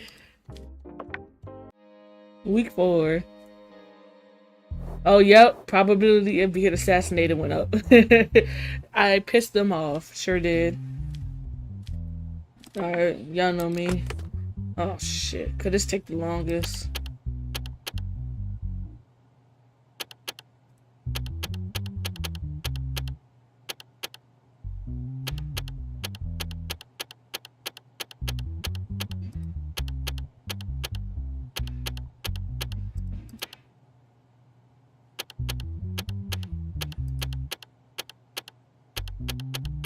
Wait.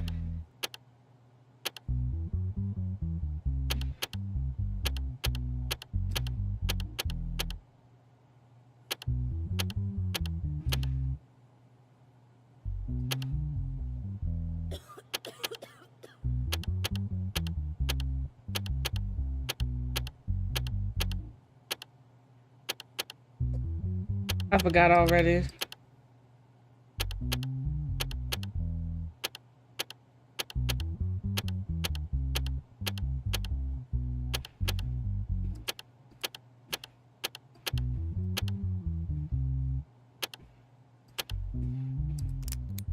Alright. Evidence unlocked. Alright. No criminal record. Lana. Charges fraud. EO called the phone number listed on our advertiser assuming the person was a sex worker and offered a paid sexual encounter. During the phone calls, Lana requested a specific fee and said the money should be sent via bank transfer. After Markel paid the fee, he received no response from the other side and realized that the number had blocked him. He reported the situation to the police and filed a complaint. Hold on. So did you tell the police that you paid her for sexual favors and she didn't uphold? Because if that's the case, lock his ass up too. Lana was identified and detained at her residence. He said he'd been living alone for about 3 years. He hasn't been close to anyone for a long time, and it started to wear on him psychologically. While browsing online, he came across a phone number. The profile clearly implied the services that were being offered. The woman told me her rate and asked for payment via bank transfer. I immediately sent $200. After I sent the receipt, she stopped seeing my messages. A few minutes later, I realized the number blocked me. It's not about the money. I couldn't stomach being made a fool of. That's why I filed the complaint. So, hold on. So there was an ad that he assumed that she was a sex worker and offered to pay for a sexual encounter. She requested a specific fee, and when she sent it, she blocked him after he sent it. But why did he go to the police and tell, like, did you tell the police that you was looking for a sexual encounter and you paid a girl and she blocked you? Because if that's the case, there's definitely a law against doing that. But I've been alone for about, so the profile clearly implied the services that were being offered. I need to see the services because in the beginning it say he assumed the person on the other end was a sex worker. But then it said the profile implied the services that were being offered. That services were being offered. What were the services? She said she's not a sex worker. If I were, I wouldn't hide it. When my phone rang, a man I didn't know directly asked my rate. In that moment, I thought it was a joke. So I got angry and said my rate is $200 an hour. Minutes later, when I saw that the money actually came into my account, I didn't understand what was happening. I blocked the number because it scared me. My intention was not to scam anyone. I didn't force anybody to send me money. Well, why didn't you send it back? Clock it. Nah. Evidence, steal, banana bit. Uh-oh. Welcome in. Appreciate that. Fossils. I see Jester. Come join the courtroom with us. Alright, so that's the receipt, the phone call. Okay. Ooh, look at how she answered the phone, y'all.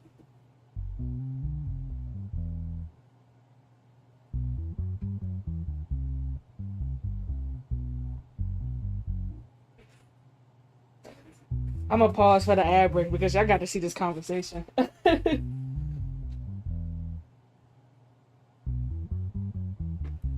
But then the ad keeps disappearing, so are we on a break or are we not?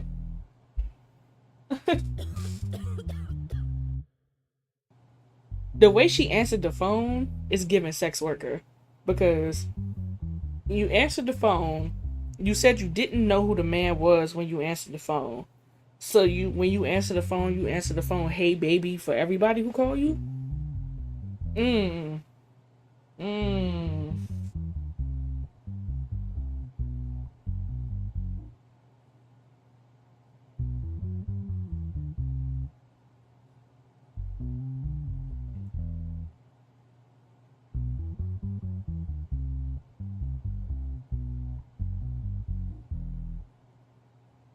No one goes.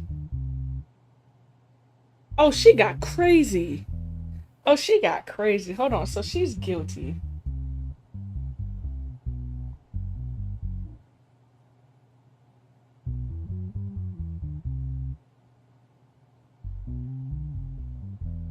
Hold on. Hold the fuck on.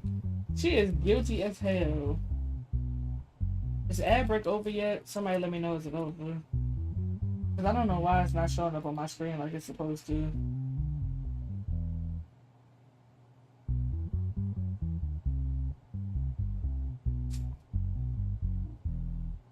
Okay, we back. How the stream go? It's going good. We packing people the fuck up. How are you? How did you find us? Why did she answer? So that's, again, she guilty. Who answers the phone, hey baby, to a person they don't know? Then he asked what's her fee. She said $200 per hour, $500 per night. She didn't say nothing about saying that she also mentioned $500 per night. So shawty lied. He said an hour. How do I make the payment? She said you could transfer to the bank account I'm going to send. All right. But you're guilty, but let's hear what she got to say. When you answered the phone, why didn't you introduce yourself and say it was a misunderstanding? At first, I thought it was a malicious prank. I didn't take it seriously. Oh, brother. I thought it was a prank. Whatever. Why didn't you try to return the money? That's what why didn't you return it?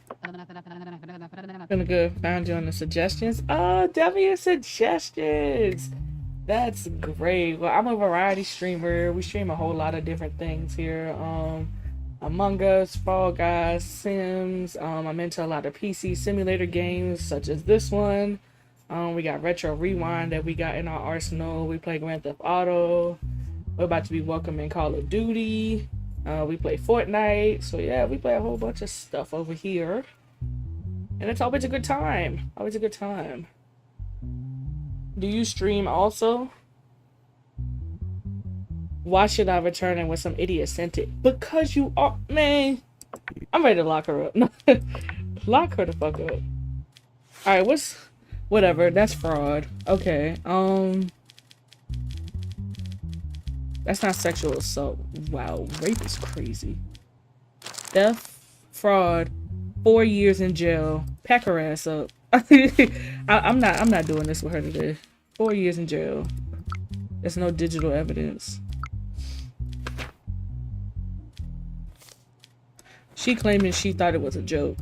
But you answered the phone, hey baby, again, to a number you didn't even know. Yes, you do. You stream yesterday. Okay. What do you stream? Let me drop a follow back right quick.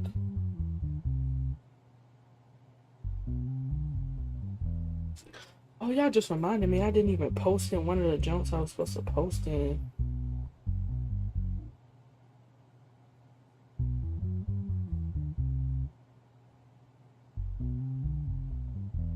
I'm so mad I didn't post in one of the Discords I was supposed to post in. I'm pissed. But I will.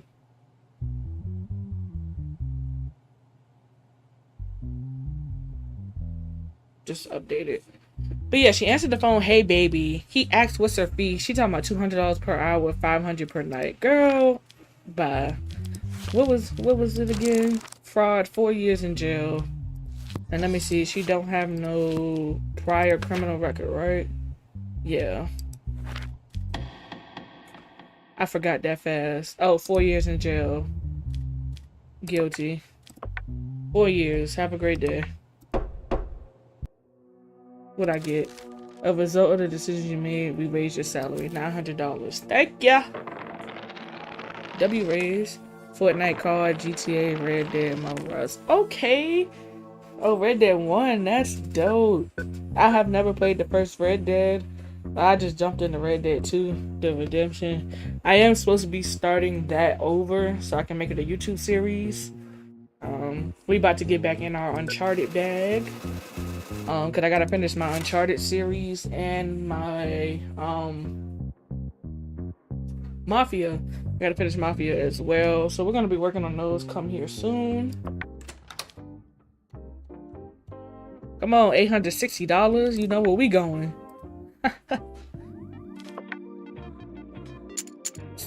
Oh, $60. Hit me. Duh, absolutely hit me. 16. Shit.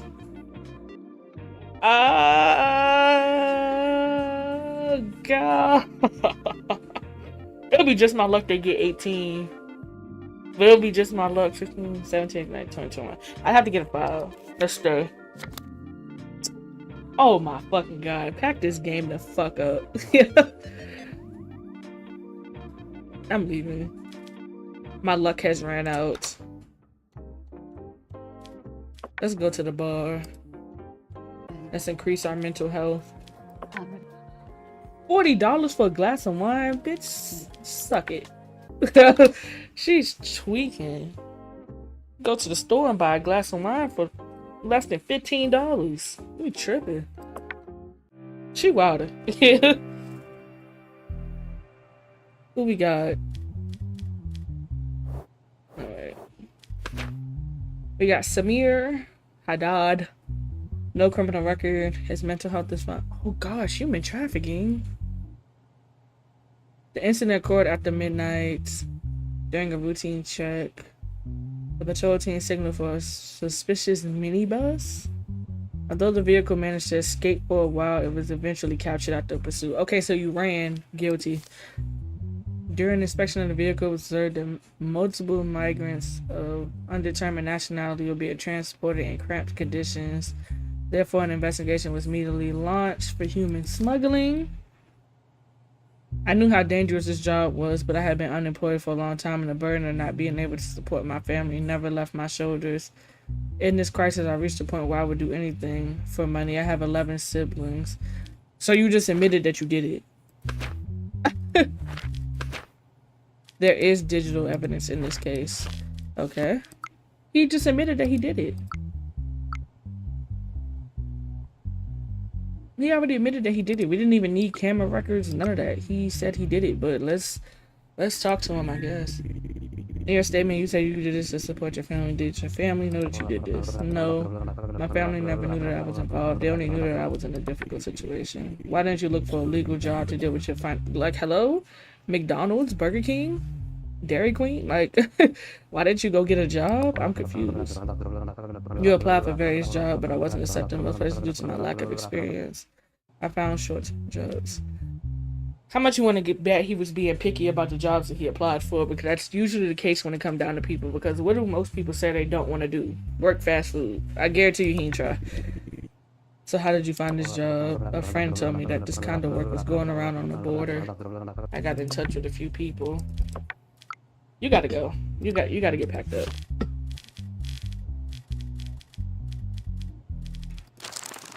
Human trafficking is 8 years in jail as long as he does not have a prior. Yep. 8 years, buddy.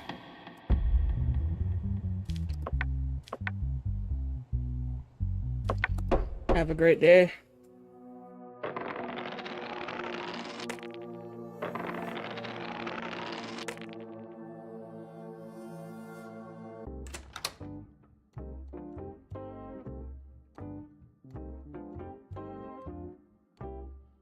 Okay, nobody need nothing from me.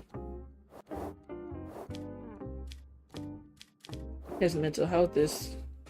They really want me to pay that $40. I'm not paying that $40. In the dark of the night, your sleep is interrupted by the sound of knocking at the door. Oh my gosh.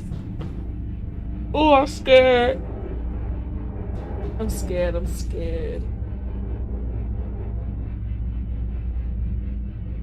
Oh my gosh, I'm scared. Because you know the cartel mad at him. I'm gonna look through the door. Oh!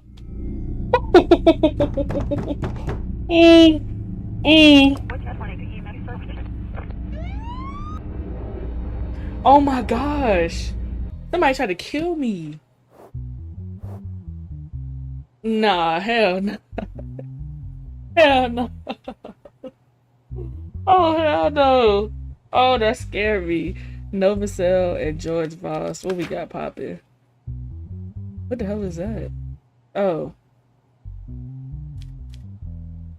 Alright, so we got who?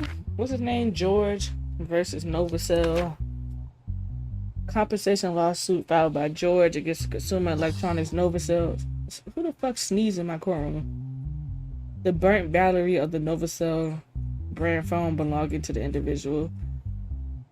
3 months ago, George purchased a newly released N15 Pro model phone from Novacell near his home. He stated that he charged the phone only with the adapter and cable that came in the original box and didn't use any other brand of equipment. On the day of the incident, while George was using the phone plugged in to the charger, the device battery exploded violently, with fragments hitting his hand and face, causing physical injuries. After the explosion, burn marks appeared on his face.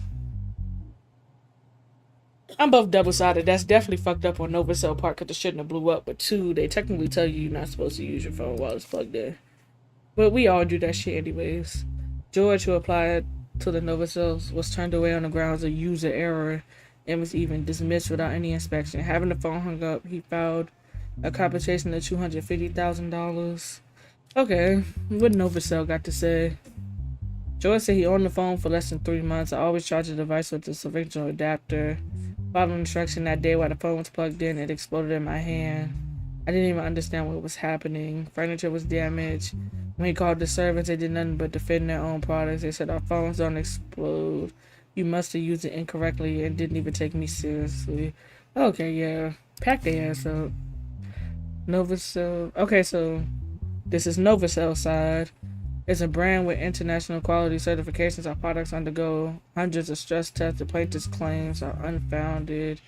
Such explosions usually occur when users use third-party chargers or damage the battery.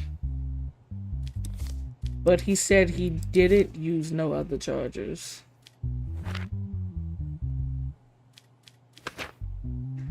Phone conversation, Novacell.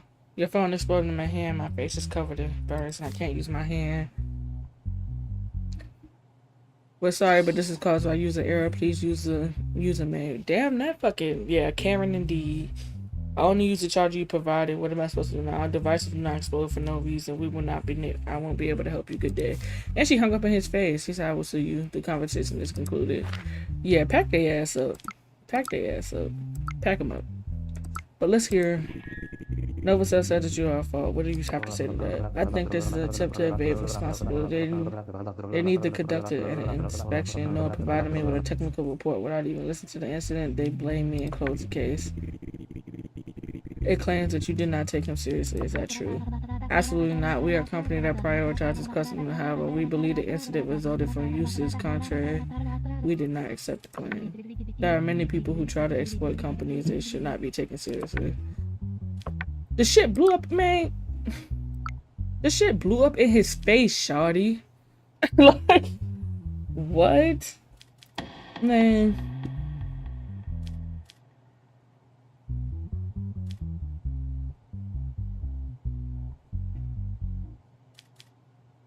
Yeah, he's getting his compensation. Are you serious? And then that fucking lady was rude as a bitch.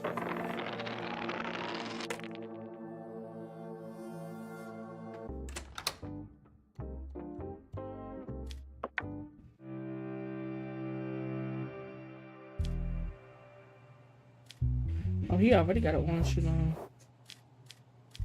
Y'all know me. Get this unlocked first.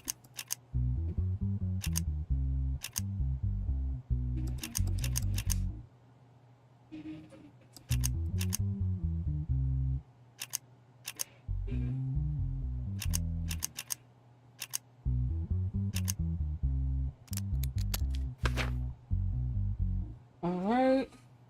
Hold on.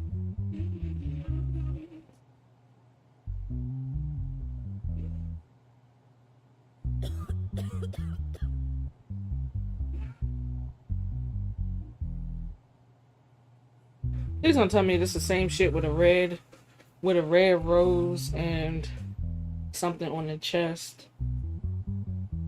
It was okay, so his name is John Martino. It was noticed that Jared and Marcus Byrne, who shared the same cell, were lying motionless upon the medical team. It was determined that both inmates had been strangled to death using the same method. It was determined that all security cameras malfunctioned at exactly the same time of the incident at Red Rose. Oh, Lord. Oh, these are the two people we arrested, I think. The third inmate in the cell was the only person alive at the time of the incident, therefore all legal statements from somebody named Brad. I stayed in the same ward with them for only 3 days. There was no argument, no tension, and they were genuinely the type who lived in their own world. I went to sleep early, and at some point I thought I heard noises, but I assumed they were having another episode from sleep talking. I didn't think, okay, I'm here for fraud. I never killed anyone in my life. But John doesn't have a statement? Why does he have no statement? What's the evidence? Of course. We have a serial killer, man. This is insane. You are the only survivor. How do you explain this? Inmates in this prison are frequently killed by unknown persons. There are even rumors that guards are involved. Did you hear the cell door open? The prison is noisy enough. That's why it's very hard for me to hear a door opening. I don't think he did. Man, I can't tell. He already in there.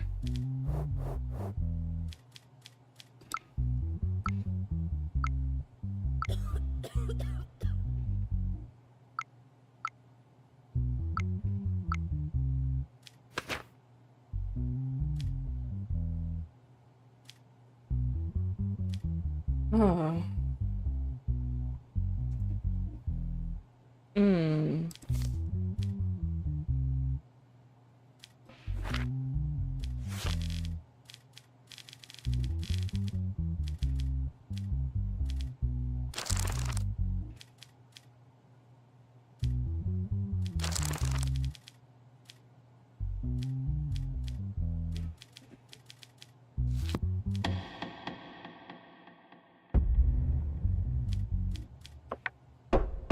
I'm gonna say he ain't guilty for you.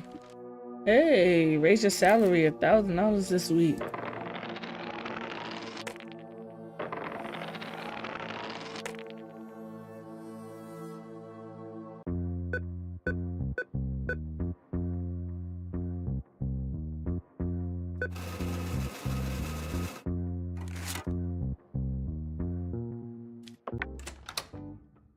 What do you need now? I'm waiting for the wife to want something. Like, she always wants something. Your daughter wants a smartphone for you as a birthday gift. The price is $700.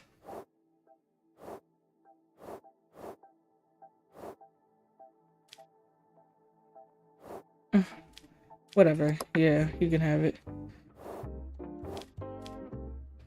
Damn, that's fucked up. I spent $700 on the phone, but not $300 on new clothes. Oh shit, I fucked up. I shouldn't have gave her that phone. So we got Thomas Burden, Jonah J. Eastwood, and Isabella Sierra. Alright, this is a landlord case. The landlord Jonah J. Eastwood's request for eviction and debt collection against his tenant. Okay. Hold on. So the defendant is Isabella. Plaintiff is Eastwood. So he's requesting for eviction and debt collection against his tenant. Okay. Heard. Legal action has been initiated by Jonah against the tenant for failing to pay rent for nearly 4 months. Oof. The landlord Eastwood states that the tenant violated the lease agreement, that the delays became persistent, and that the warnings were ignored. The landlord is demanding that the tenant vacate the property and also pay the accumulated debts along with late fees. My tenant hasn't paid a single penny for 3 months. I warned them repeatedly, and every time they start with next week, the week after. On top of that, they constantly bring in large groups of guests and turn the building upside down. I brought the downstairs neighbor as a witness. Okay, so that's the downstairs neighbor. He's been the most sensitive person about noise for years. He said he fully agreed. She said, I informed my landlord that I could not pay the rent for some time. My workplace closed, and I suddenly became unemployed. This is not a choice. I told him that I would pay off my debt as soon as my unemployment benefits are processed, but he is trying to evict me. Additionally, the claim that you are making noise is completely false. My downstairs neighbor is a deaf war veteran. War veteran. What does the sounds have to do with anything else? At the end of the day, let's think realistically for a moment. As much as we would like to be like, oh, you know, it's okay. That's at the end of the day, that man got a job to do. That's his business. And going without paying rent for 3 to 4 months because you lost your job is just unacceptable. That's not his problem, because at the end of the day, his bills have to be paid to maintain the apartment complex. So that's not his problem that you got laid off. Like, now some people, okay, cool. If you can meet a landlord that's nice, they'll give you like a month or so. But technically, according to the law, he has every right to evict her. She's not paying rent. Like, that's, and then you having hella people come over and you having parties and shit with no money. Like, yeah, he has every right to fucking tell her she gotta get the fuck. The tenancy agreement, yep.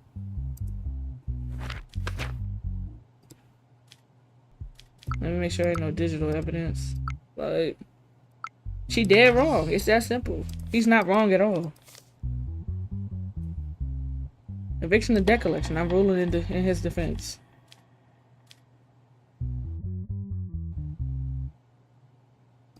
Yeah, she gotta get the fuck. And y'all damaging the property too? Yeah, girl. Have a great day.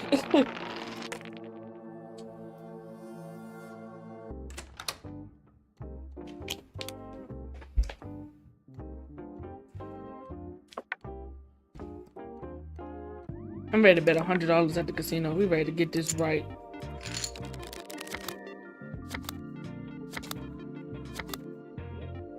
Hit me. fuck? Oh my god. I'm gone. I'm really about to stop playing this shit. That shit pissed me off.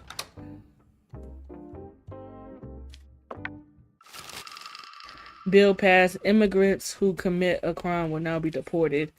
Go. Am I ice? No. Pack the witness up. I can't. You can't pack the witness up. Let me guess. I gotta deport his ass. Let's unlock the evidence first.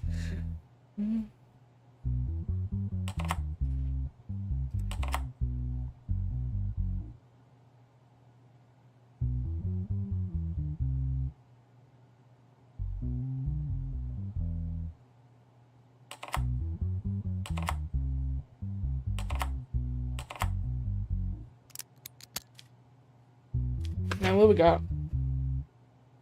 What is national status? Yes. Clifton. Charges participating in street racing, violation of traffic safety and rules. On Saturday night, the traffic police patrolling Redmont Road outside the city heard engine noises much louder than usual. Vehicles that failed to comply sped away. Okay. During the chase, the driver, the dark gray sports car, lost control while taking a turn and crashed into the roadside, causing damage to the vehicles. So you crashed.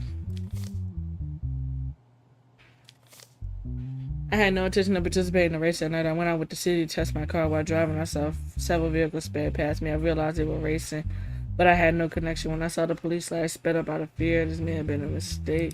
You still sped, like, regardless. What's the evidence? God, dog. I think it was going 224. What the fuck? License plate belonged to the vehicle and the truck of the vehicle. Okay.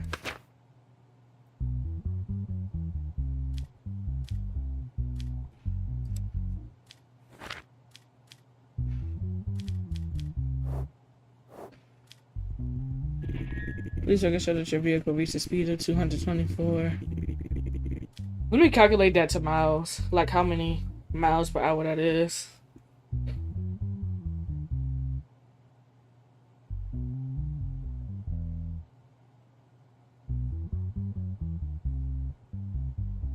He was going 139 miles per hour.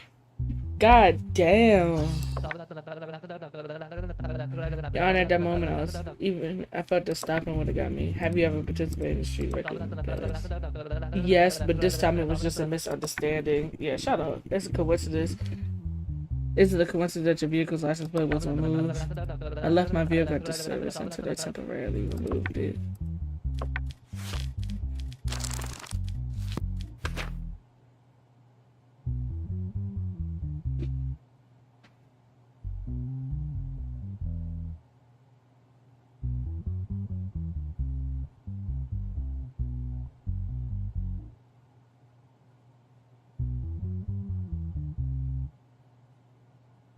Yeah, but he's an immigrant, so I have to deport him.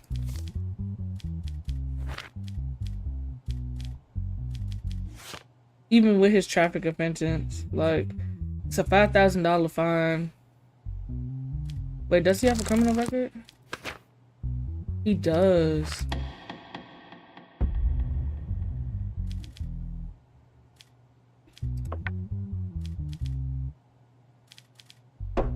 He gotta get deported. I can't even do nothing with that. Other than that, he would have been locked the fuck up for that, what he did.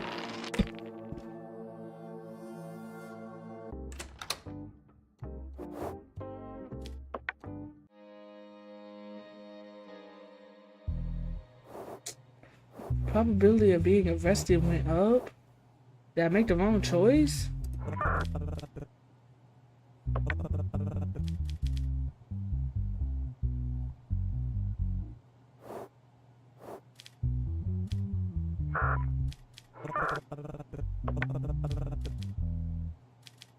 Okay, so now we know what to do. His wide shoulder ass. Julian, no criminal record. Positive, okay. Extortion. In an incident that occurred last week in the afternoon on Raleigh Street, the victim, Marissa, panicked after her phone was snatched from her hand while walking home. She sought refuge in a nearby cafe, called the police. The cops reviewed camera footage and identified the suspect as Julian. You 44 years old, you outside snatching people's fucking phone. Hale was caught in the entrance of her apartment and was taken to the station for questioning. How did we get into extortion for this? When I got off work, it was getting really dark. I used Raleigh Street and it's a busy street. That day I had my headphones on, so it took me a few. Someone at the same time yanked my phone. They ran away. I was shocked, but I was scared.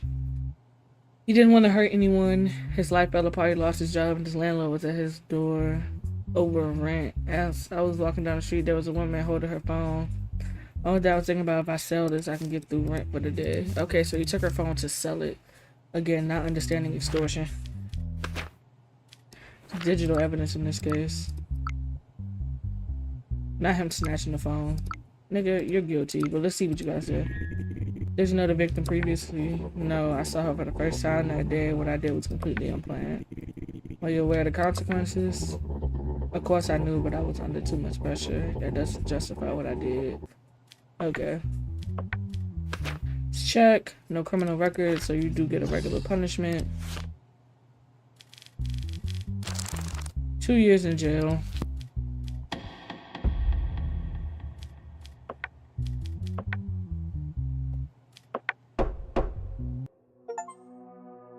Hey. And as a result, you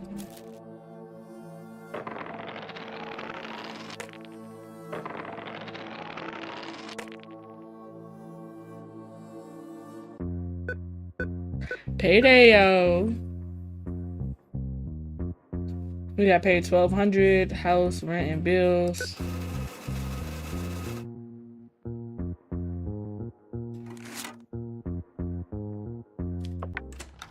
Now the wife wants something.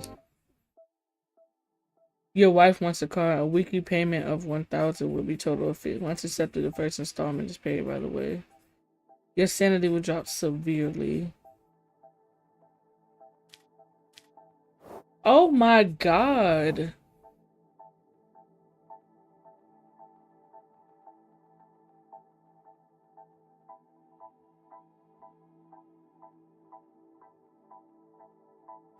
Bruh.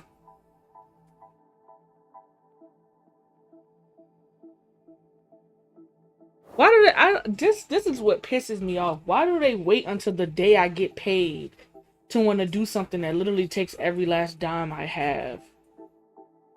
And then if I don't accept this, my sanity drops severely, which is still going to cost me money because then I have to go to the bar and raise my sanity. I don't know, y'all. Do we buy her the car or do we not buy her the car?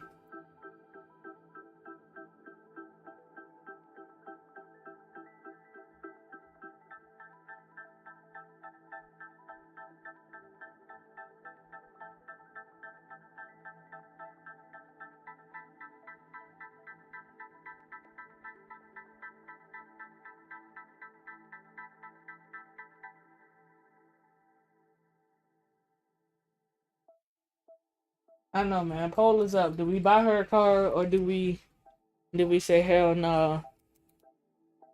Mind you, we just got paid. Like, we just fucking got paid. Just got paid. We get paid $1,200, and after taxes, we only got like $500 out of that 12. If I pay this $1,000 now, I only have $200, and the next time I get paid again, they're automatically gonna take $1,000. Which no, we're not doing that because it's gonna put me negative. It's gonna put me negative. Yeah, I don't think we're gonna buy her car, but I'll let the poll run.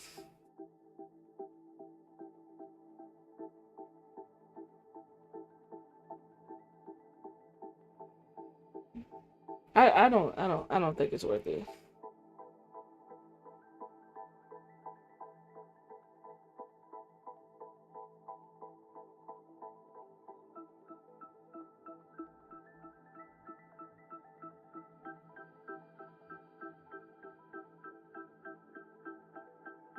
Yeah, I don't think so.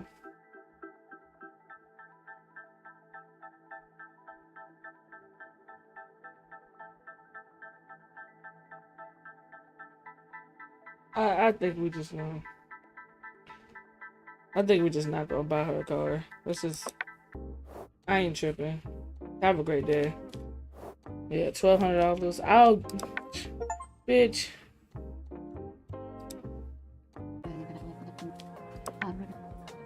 I forgot that was $60. Ugh. I'm willing to spend $120 to get my mental health back up. Yeah. As long as it's above 50%, we cool. Have a great day. Oh, 40? No, let's go. Let's go to the bar some more.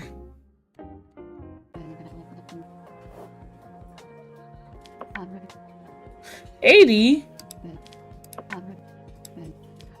She got crazy. Why the prices go up? A glass of wine was $40. Now it's up to $80?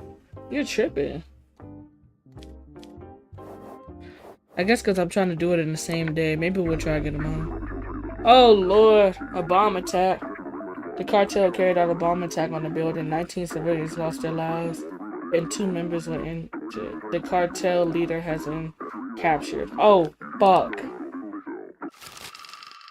After the attack, law of execution was accepted. Those who are on trial for terrorism will be executed.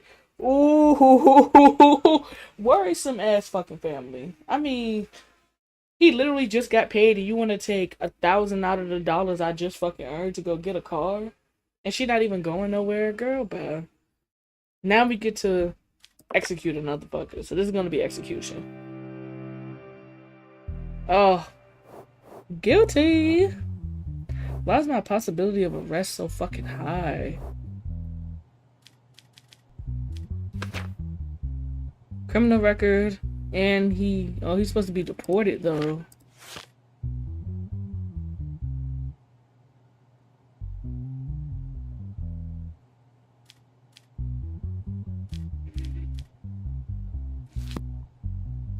But he's an immigrant. They said I'm supposed to deport them. Terrorism. Alright, we're gonna go through it, but we never gotta execute him, so.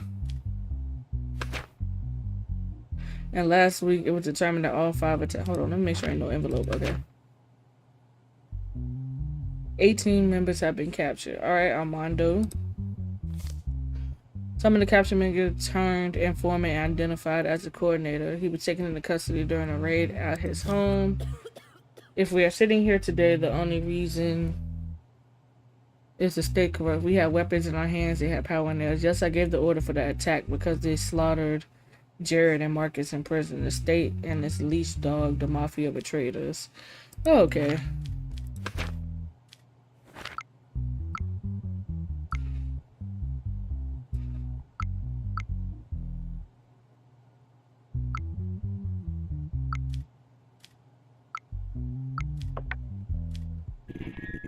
Are you regretful for the expedition plan? The only thing I regret is not being able to make you all suffer more. When you mention the mafia, who exactly are you referring to?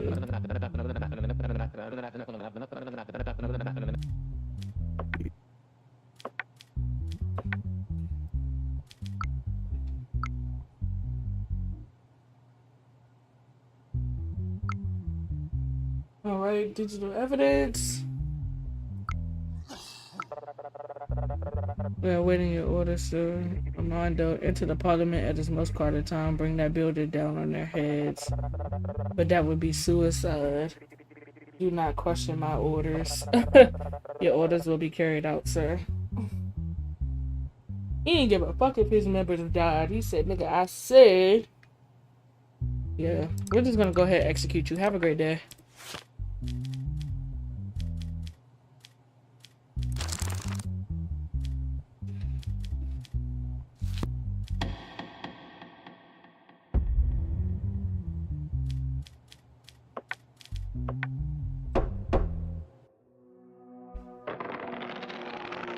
Not the noose.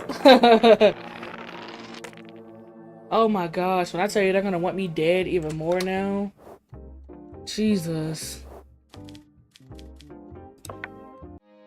They're gonna want me dead even more now. Oh no, they don't actually. Well, we got Isaac versus Helen. Isaac is filing a compensation lawsuit against Helen, who is alleged to have caused a motorcycle accident in traffic. Helen. Okay, there's one digital. Isaac claims that while riding his motorcycle, he was forced into the barriers due to the sudden veering of the defendant Helen Price's vehicle. Isaac states that he remained in a coma for 12 days. He's seeking $500,000 in compensation due to physical and psychological injuries. He was driving at his normal speed. He wanted to overtake the car in front of me at a safe distance. Just as I got next to it, the car suddenly swerved to the side. I got stuck between the barrier and the car. Engine lost control and he flipped over. When I woke up, 12 days had passed. The frustrating notice that the woman didn't even stop to look after knocking me down. Okay. She said that day she found out her father was taken to intensive care. He was undergoing tuberculosis treatment. His condition had worsened. My mom was only focused on getting to the hospital. I was in my lane. I didn't feel any impact. If I had noticed that it was an accident, I would have helped without second thought. That is your negligence, bitch. I'm sorry.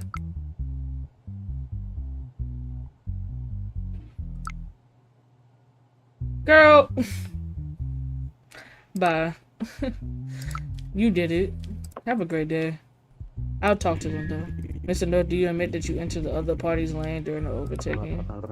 I honked him for overtaking. It was almost impossible. Yeah, he gradually veered to the left. It's highly unlikely that you did not know the cycle.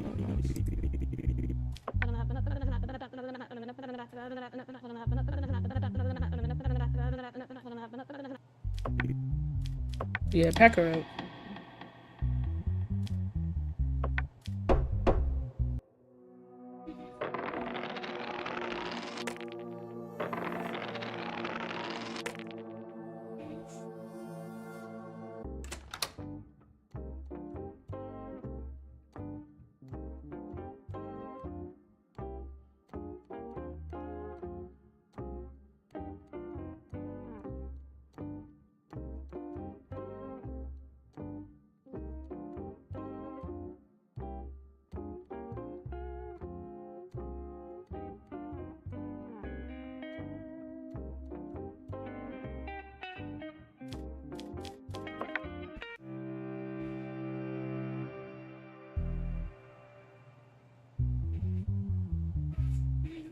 Oh, he looks so innocent. Look at him. And guess we're going with Alien. No criminal, but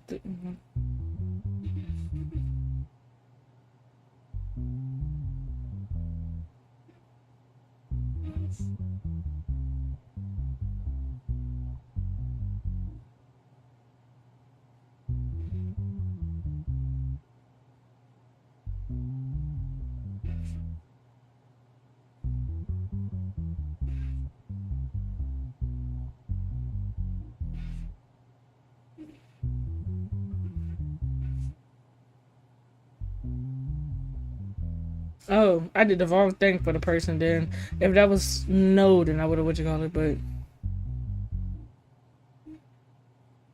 involuntary manslaughter. Alright. Carol urgently took his 2-year-old boy to the hospital at night due to severe discomfort. X-ray revealed a foreign object in the baby's stomach. The baby's doctor said that the object had to be removed urgently through surgery. The surgeon responsible informed the family that the surgery had gone smoothly and the baby's condition was good. However, after the baby was discharged, the baby's condition was deteriorated and passed away while being rushed to the hospital. The doctor revealed that the gauze was left inside the baby's stomach and the cause of death was negligence. Following this, they filed a complaint. Oh yeah, it's his fault. A 2-year-old baby had a high fever late night and pharmacy. Yeah, after tests we were told. Yeah, because he did the surgery, he left the gauze in the baby's stomach, and yeah, like nigga. Yeah, he's guilty. That's very negligent. He sadder. I was under intense emotional pressure. I thought I was performing the operation.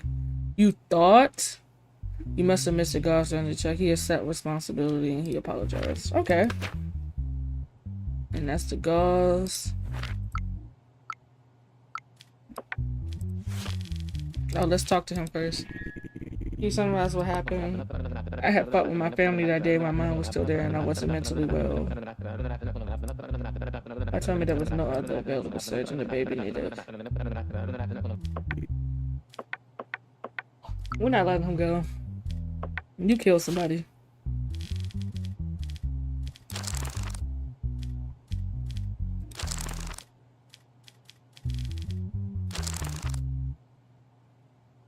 Four years in jail as long as he doesn't have a criminal record. Yep.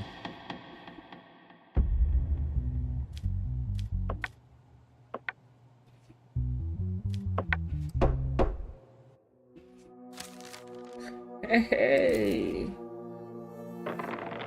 $1,400. But want to be a judge and only be getting paid $1,400 is crazy.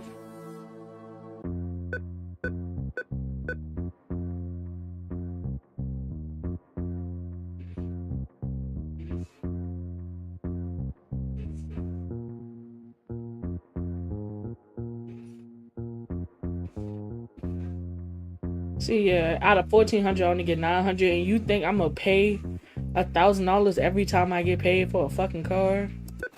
Yeah. Wife got crazy. Now she wants something else. Your wife complains that her household items constantly break down. She wants a new. Oh my goodness.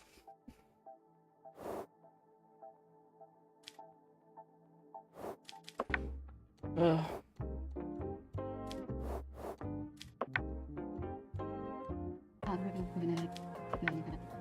$100, man.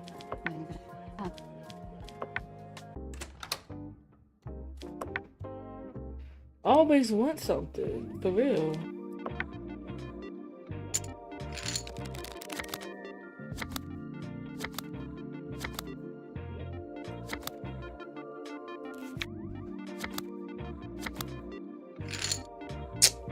What? Bro, this game pisses me off.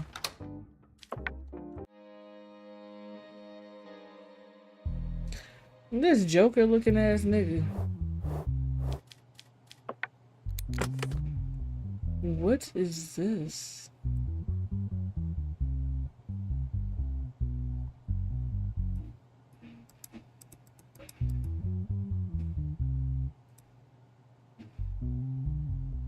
How do you play that?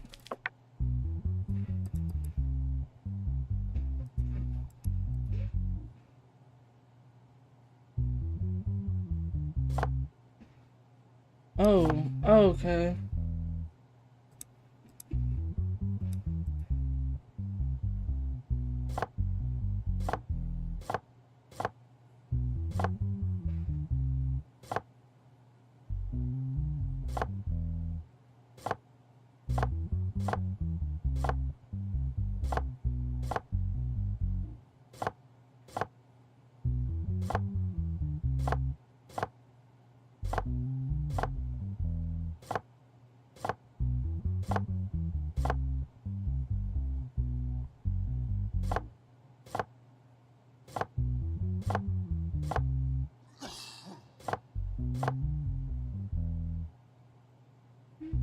Is that not the same? Oh. You're supposed to get all of them here?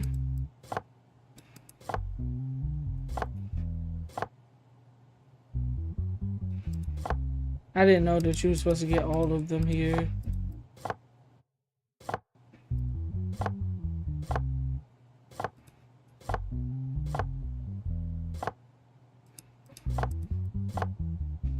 Oh, brother.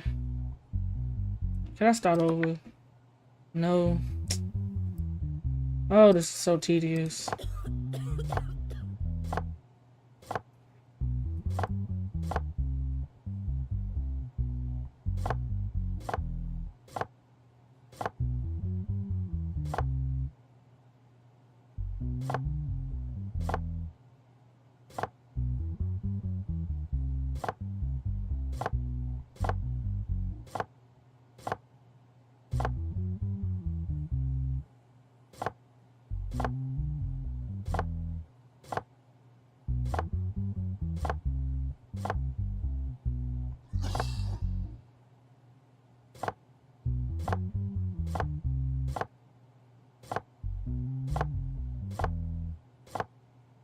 That was a lot just now. This better be a case that's worth it. Armed robbery, Noah. He instantly gotta be fucking sent to treatment. What did he do? Pharmacy. He works at Eliza works at the pharmacy. Saw a person wearing a hood and partially matched face. An individual pointed their gun and demanded all the money from the register. Shortly after he fled, his identity was determined. She was about to close the register since it was closed. She assumed it was somebody who needed medicine. She noticed a strange looking person. He put her gun. What? He was carrying a weapon. An old rusty blank gun. It doesn't count as a real firearm. It was the moment of desperation. But I know the rest follows on its own. Most of it.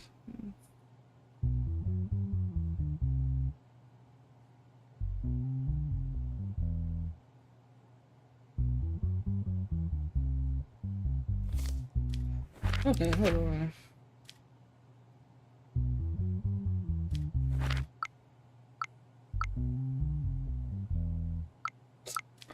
But because his mental health test failed, I have to literally, what was the reason for talking to pharmacy? I don't know. The woman working there always comes across so closer to me. Why did you commit the robbery?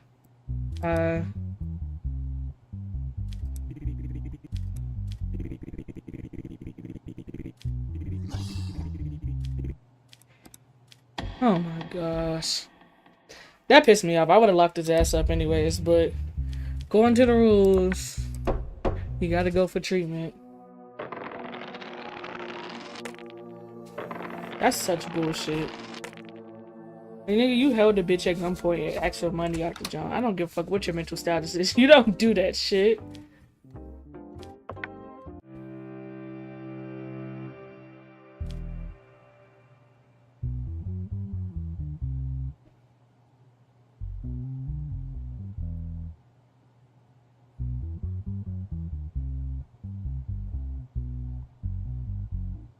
Mm-hmm.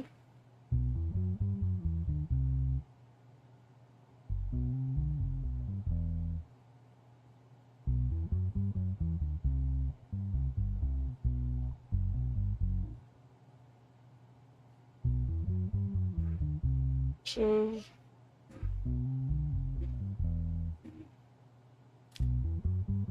we got Alfred and Ellen.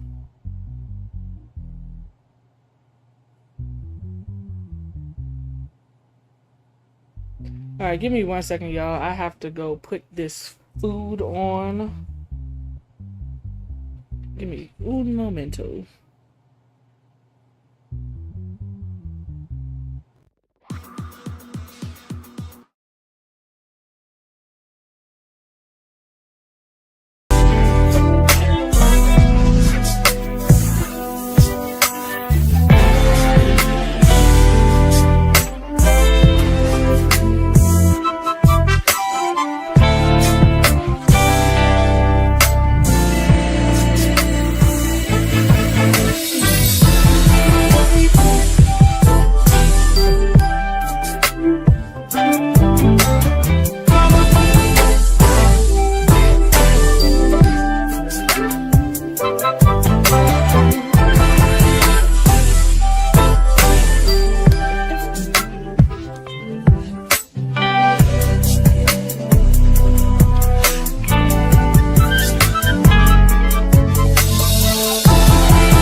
All right, we back.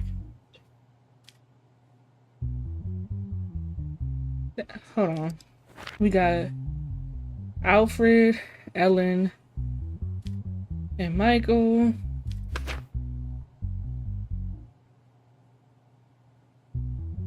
They're saying Michael violated the contract he signed with the publisher. So who violated who? Hold on.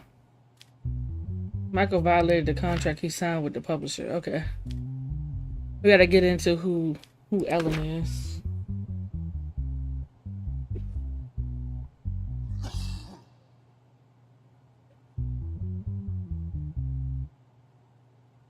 Alright, so Michael signed a publishing agreement with Polymall Publishing House for the printing and distribution of books titled What? Which he released 2 months ago. Contract clearly states that the book does not reach at least 20,000 sales within 2 months. Dorset, Michael will pay $175,000 in expenses to the publishing house. In the sales analysis conducted by the publisher, it appears that the book sold 20,214 copies. However, amongst these sales, 340 book purchases were identified under the name of Ellen Dorset, who is a cousin of Michael. I mean, they said the contract states that if the book does not reach with at least 20,000 sales within 2 months. They didn't say who could or couldn't buy the books. It don't matter if she bought 340 of them. Like, the plaintiff says the book purchases artificially inflated the sales figures and therefore the sales guarantee. The plaintiff requesting Ellen Dorset will be heard as a witness in the case.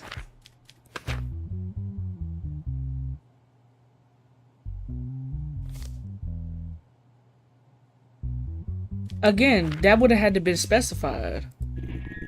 The sales figures appeared to have exceeded 20,000. There was no clause in the contract preventing. Exactly. That's correct. However, they would not have reached the targeted sales figure. No. Did your cousin actually make this purchase? No. Michael informed me that his book has purchased a partially a large number and to give the book such many gifts as people around me. Yeah. Have a great day. Contract was not breached.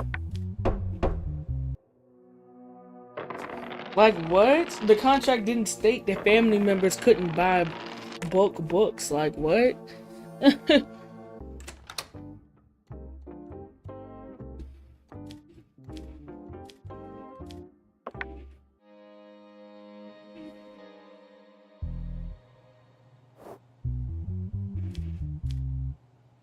He already in jail.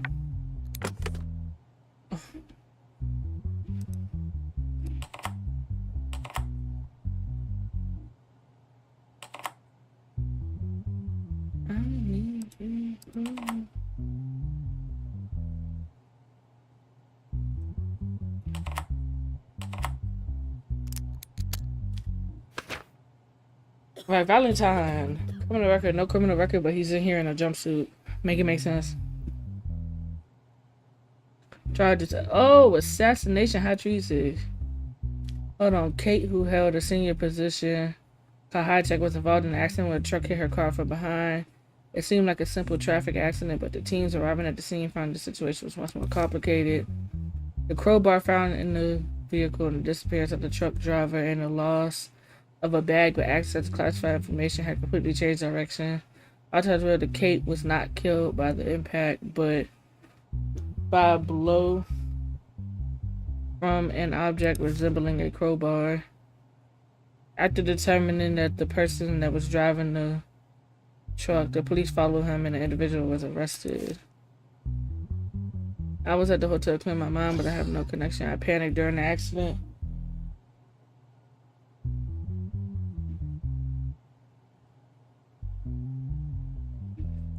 Didn't even look at what happened to the other party. I'm not someone who will harm anyone. Let me see. Fingerprint 2121355. Wait, 212. You're guilty. This is the situation. I have the bag. How much are you offer? 50 million. Do you have a meeting price? So again, assassination and high treason.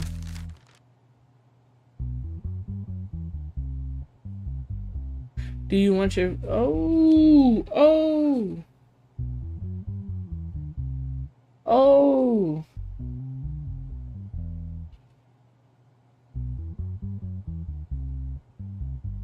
if he receives any punishment, my family will die.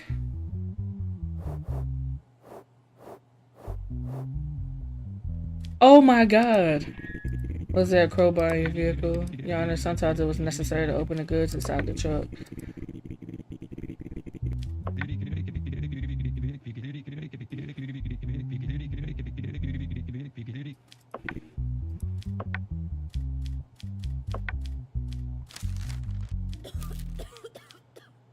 Oh my gosh, y'all.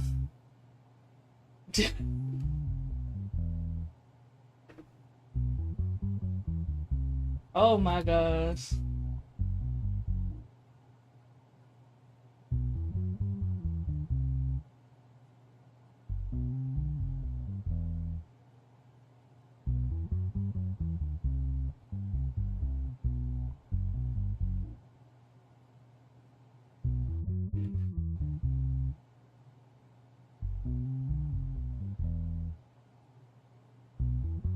Oh my gosh. Oh my gosh. Hold on, I'm about to start a poll. Poll is up.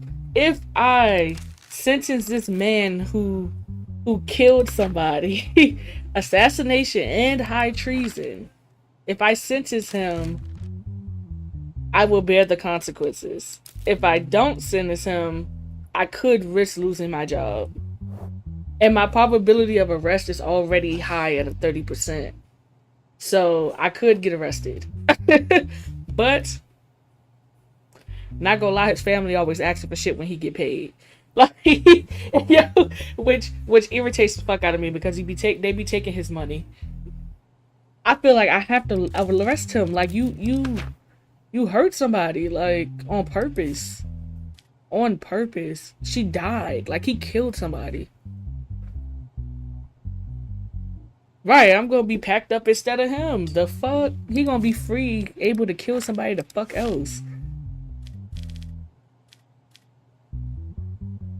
Terrorism or high treason? Is it high treason? It's high treason. He gotta get it. It's over. Assassination. Those convicted of terrorism, high treason, yeah, should be executed. What was his other crime? Assassination. I think that's under homicide. Because he would have got 62 years. Right, give that nigga the chair. I'm sorry. I thought he gotta go. He gotta go.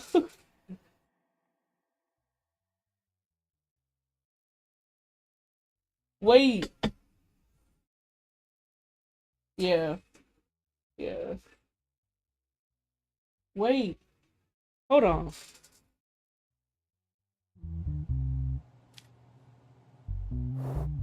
Y'all saying risk my job. Risk my job means that I have to let him go. Risk family means that I don't let him go. So are we choosing to let him go or are we choosing to pack his ass up? He gotta get the chair. He gotta get the chair. I'm sorry. He gotta get the chair. He gotta get the chair. Risk the family. Yeah, he gotta get the chair. He gotta get the chair. He gotta get the chair. Oh my gosh. What does this say? Ooh, as a result, we raise your salary $1,600. Uh-huh. Success.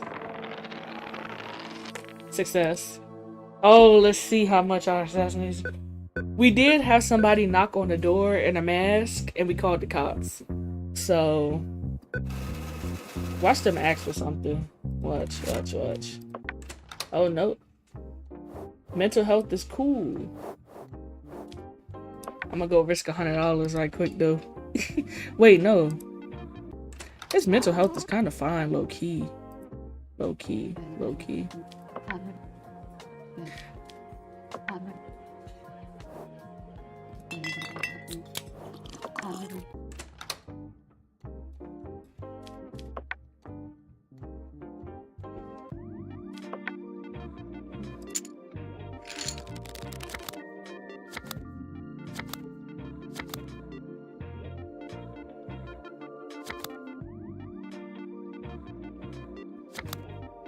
Fuck! Oh my gosh, I hate this fucking game. Piss me off.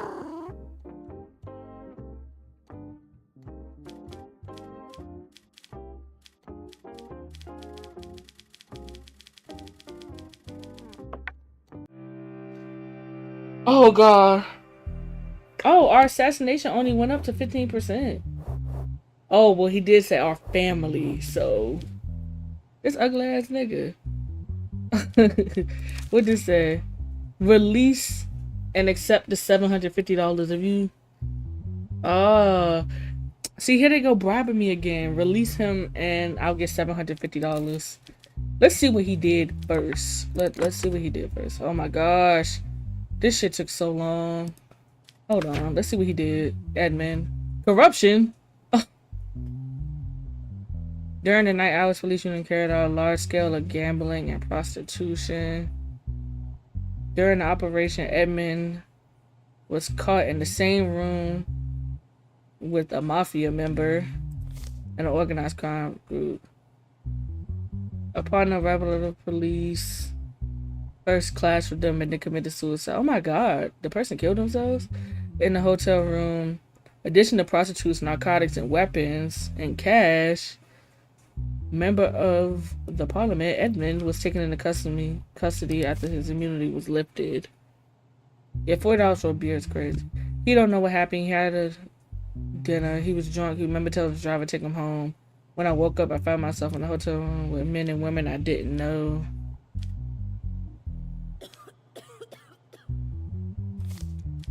So he's claiming that he was so drunk that he passed out and that they put him in a hotel room with men and women that he didn't know to set him up to get arrested? That don't even sound right. Let's see what's in this evidence box. Oh.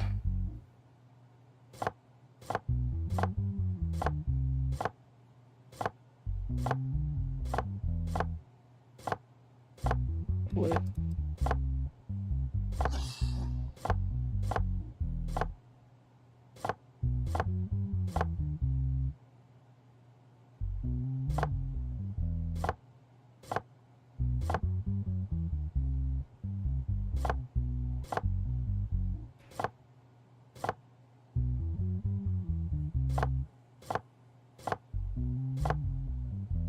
This takes so much time. I'm so annoyed with this shit. Well, no, because he claimed that he went home and then got drunk and then he ended up in a hotel room. I'm not buying that shit. How you end up in that hotel room, nigga? Tell me right now. Oh shit. Wait. Nah, I gotta get this out of there.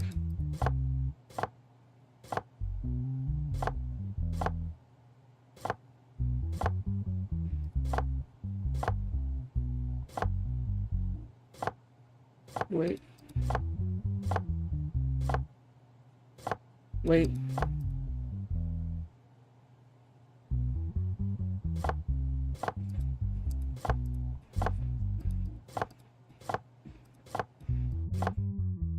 I hate this one so bad.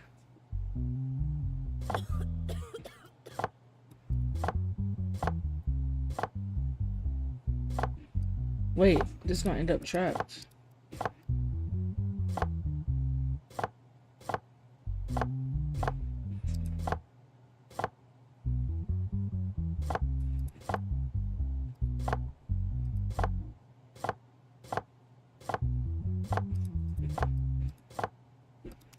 Alright, let's see. Evidence. Handguns. God, dog. $2 million in cash, 200 grams of cocaine.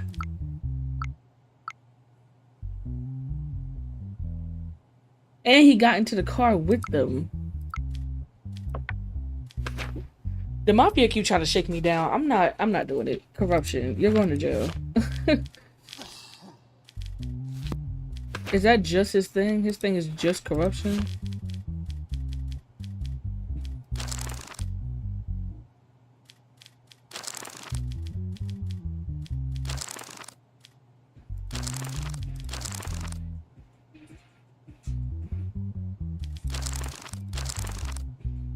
$10 years in jail and a $10 million fine.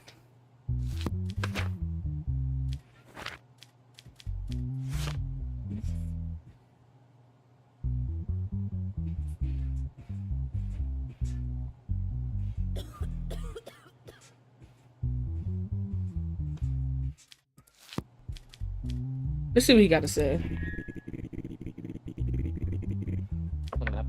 Yes, Your Honor, there must be a plot against me. Are you really saying you didn't know who was in the same room with you? This is a setup. I don't know anyone at that hotel, but you got into the car. Yeah, you willingly got into the car. These were dozens of people in front of the venue. It's not hard to mislead someone. They put me into the wrong vehicle. Goodbye. Hold on, what's the jail sentence? Was it 10? 10 years from the $10 million fine.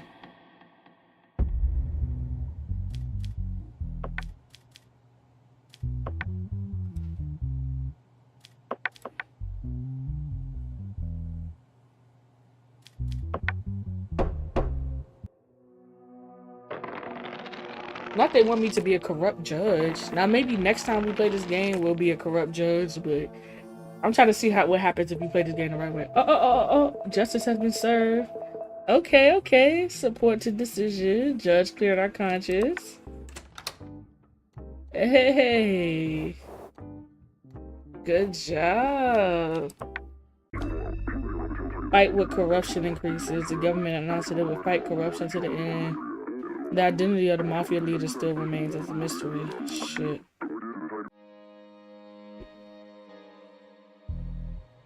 Alright. Let's see the case. We got two people in front of us. Alright, so I guess who beside him is his lawyer. Name is David. Approximately 4 years ago, a burglary took place in a 2-story house on Milton Street. Shortly after the incident, David, who was seen wandering the area, was taken into custody when some stolen items were found near the scene. Around the location David was, the court quickly made a decision to sentence him to 6 years. However, in a new theft incident in the same area, the suspect Mark, who was apprehended, confessed only to the not recent crime but committed to the crime 4 years ago. He is admitting that he fled. Yeah, damn. And left David to appear as if he was connected. Following his confession, the case file of David was taken under review again. I will never forget the day I was caught and brought to court. I tried to explain the incident, but in that panic, I couldn't clearly explain. When stolen items were found in the place I was, no one believed what I said. I have been in prison in 4 years, and I said the same thing. I didn't commit this crime. Mark said he noticed the open window. Getting inside was easy. He filled his bag. Blah, blah, blah. He threw the bag at the first person he saw, and now unlucky person trying to be David. Okay, so David didn't even do it.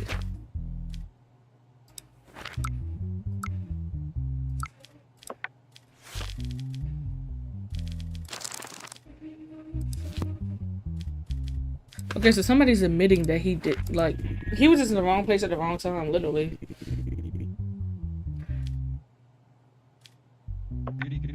Yes, that is correct. David was in the complete wrong place at the wrong time that night. Why are you making this confession now and not before? This time I couldn't escape. My conscience no longer allowed me to remain silent. Okay, so for you thieving, do we have... Okay, well... David's going free.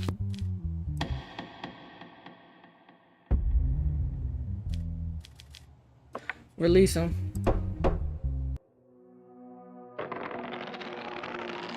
I mean, the other guy came forward and said that he lied. Like,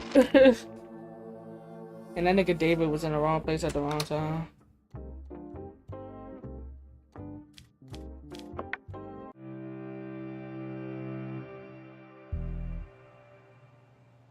Uh-oh, welcome in, Sean. Appreciate you for the first time chat. Welcome in. Alright, this is gonna be our last case, y'all. Alright, so we got somebody in front of us with the envelope.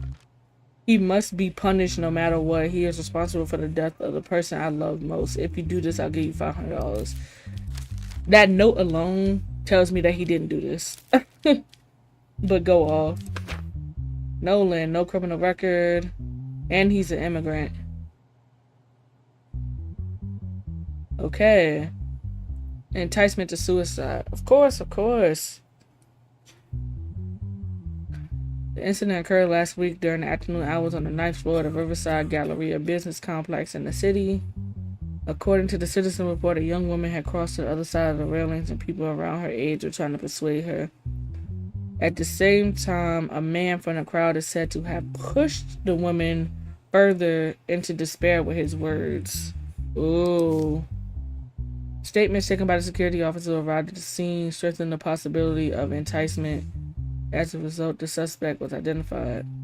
He didn't force anyone to jump. When I saw her in that state, I wanted to suppress my own panic reaction. At that moment, the idea of using reverse psychology came into mind. I had seen a scene like that in a TV series. I thought maybe it would work. I never thought the girl would actually jump. So he told her to jump, thinking that she wouldn't jump? Okay. Yeah, I'll take that $500. There's one digital evidence in this case. Sound records. Please step away. Don't do it. It's not worth it. Emily, can you hear my voice? Please come down. We call the fire department. Stay calm. Yeah, don't jump. I don't think you got to jump. Okay. Yeah. You're the reason, sir. You're the reason. Whether you said you thought, man, do you have the training to apply such method? There you go. Your Honor, no there isn't, but I saw it on TV. It was a comedy series. Man. People were yelling and my mind was in complete chaos. You're going to jail. Where's the verbal assault? It's not insult, no. What is enticement under?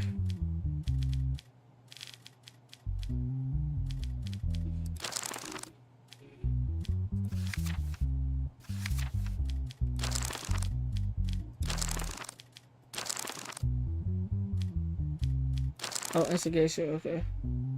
4 years in jail is what you're getting.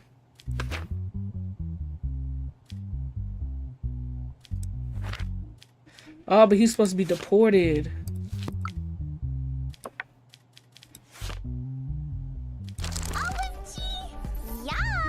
Oh, welcome in. Appreciate that follow. Welcome to the team.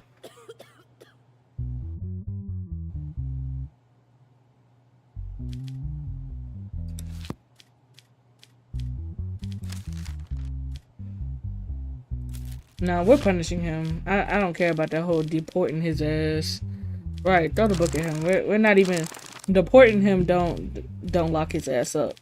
What is it? 4 years in jail. You're done. You're done. That's probably gonna affect my job. I ain't gonna hold you, but all right. W salary raise 1900. Oops, success. Success. I wasn't calling ICE. He told the girl to fucking jump. Like, no, you're in my courtroom. The fuck, we gonna deal with your ass. Fuck ICE.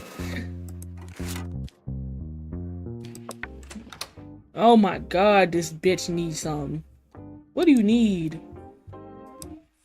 Your wife wants to go on vacation. $1,900?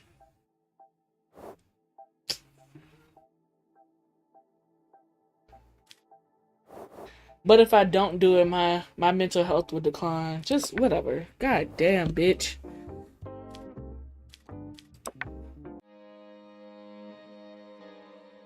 Lord, my probability of getting arrested just went up because I didn't deport him. Look at these 3 people. What's going on? What's going on? I said last case, but this gonna be the last one for real.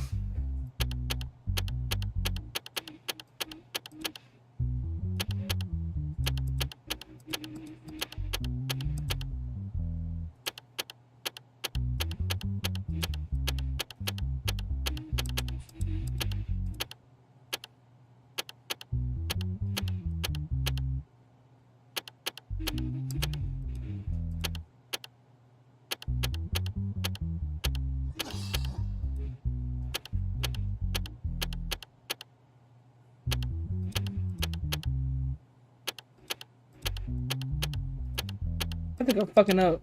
Yeah, I fucked up. Okay, there we go. Oh, good. She got crazy. She always wants some gold digging bitch. It's because I'm a judge. Oh, wow. Large. Hold on. We don't even know what happened to the case. I went to the wrong thing. We got 3 people to sentence. Oh my gosh. I have all of 10 minutes. Come on.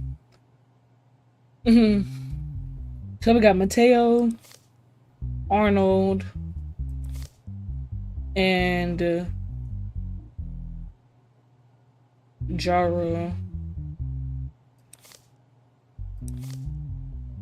Okay, so first things first, I don't even give a fuck what happened. Where's Arnold? Arnold, you have to get deported. I'm not even playing with that shit no more.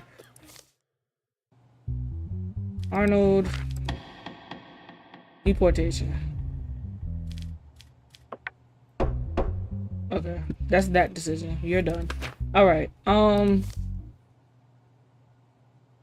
Mateo. Nobody has negative mental health, right? Okay.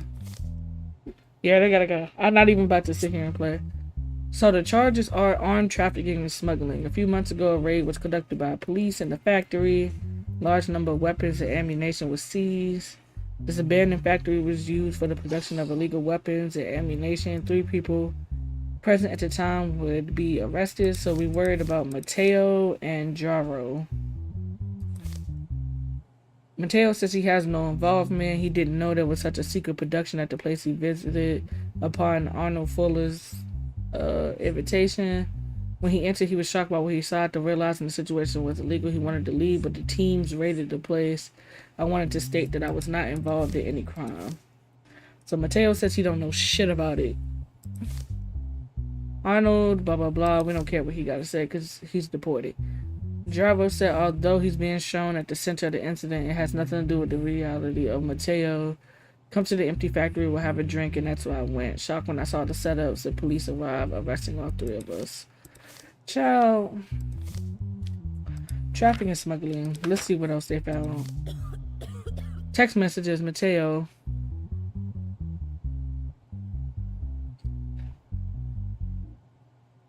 How was the production of the AK-47 going? Shipment's going well. Are there any shortages? Okay.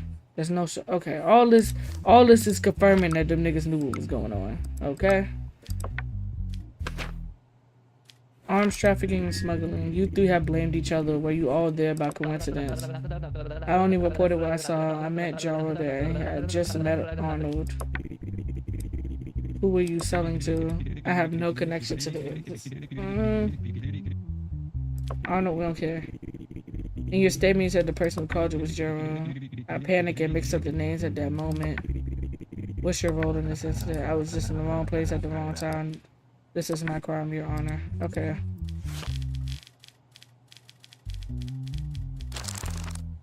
Arms trafficking is 10 years and $100,000 fine.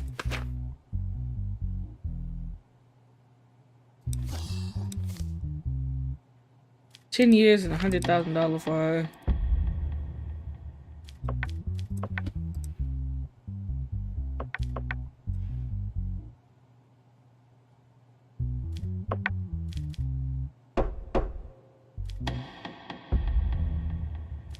You get the same sentence.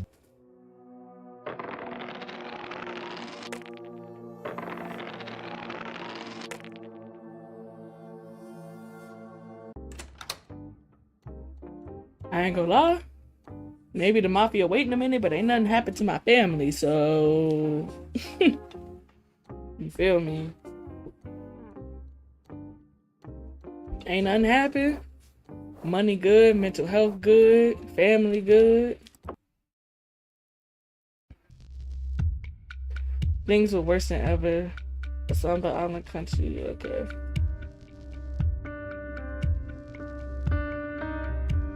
Yep, judges trying to make things right with honesty. That's me. I don't even know what that button does. Period. Appreciate everybody for tuning in. I finished all 3 cases. Yes, I did all 3 cases. The one in the middle got deported because he was an immigrant, so they automatically get deported no matter if they're guilty or not. And the other 2 got 10 years in jail and $100,000 fine because they were both guilty. Because it was all one case. It's just 3 different people in one case. But yeah, that's a wrap for the stream. I do have to get out of here. I appreciate everybody for tuning in with me. No, we're not doing an ad break. Fuck.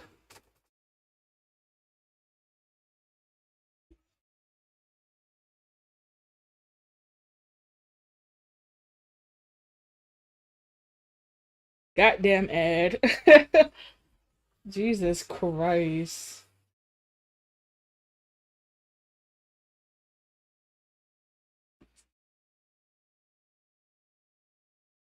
If you have Prime, you can subscribe for free. Have ad free.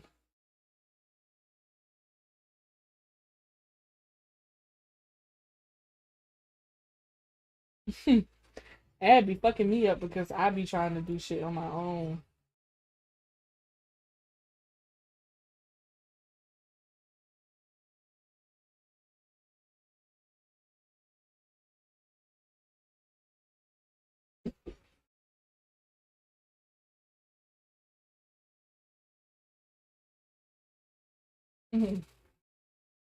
This is crazy. Sorry for the folks that sorry for the folks that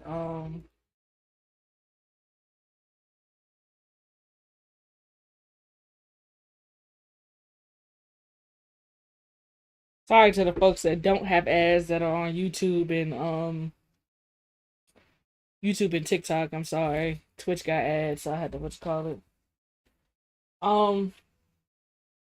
W everybody for tuning in. I appreciate those who came, those who stayed for a second and left, those who've been here the whole time, those who lurked.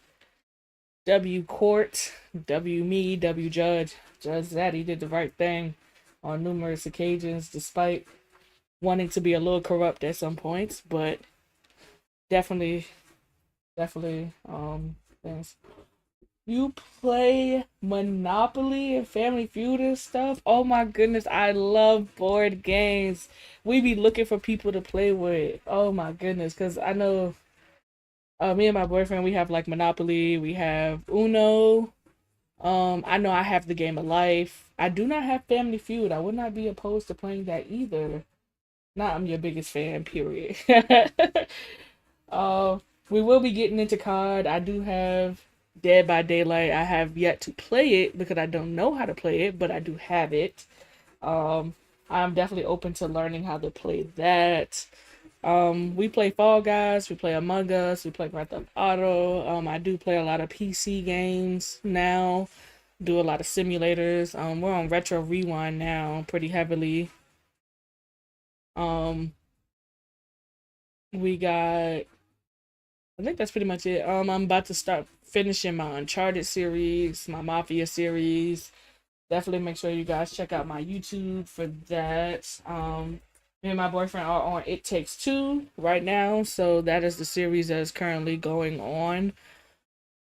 Other than that, the next time I will be live will be Tuesday at 3 p.m. EST. I don't know what we're playing yet. We'll kind of figure that out. I might run Among Us, honestly. I do not play Ready or Not.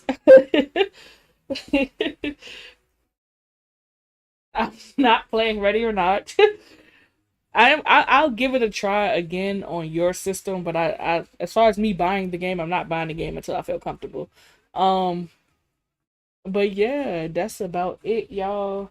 I do got to get the fuck up out of here.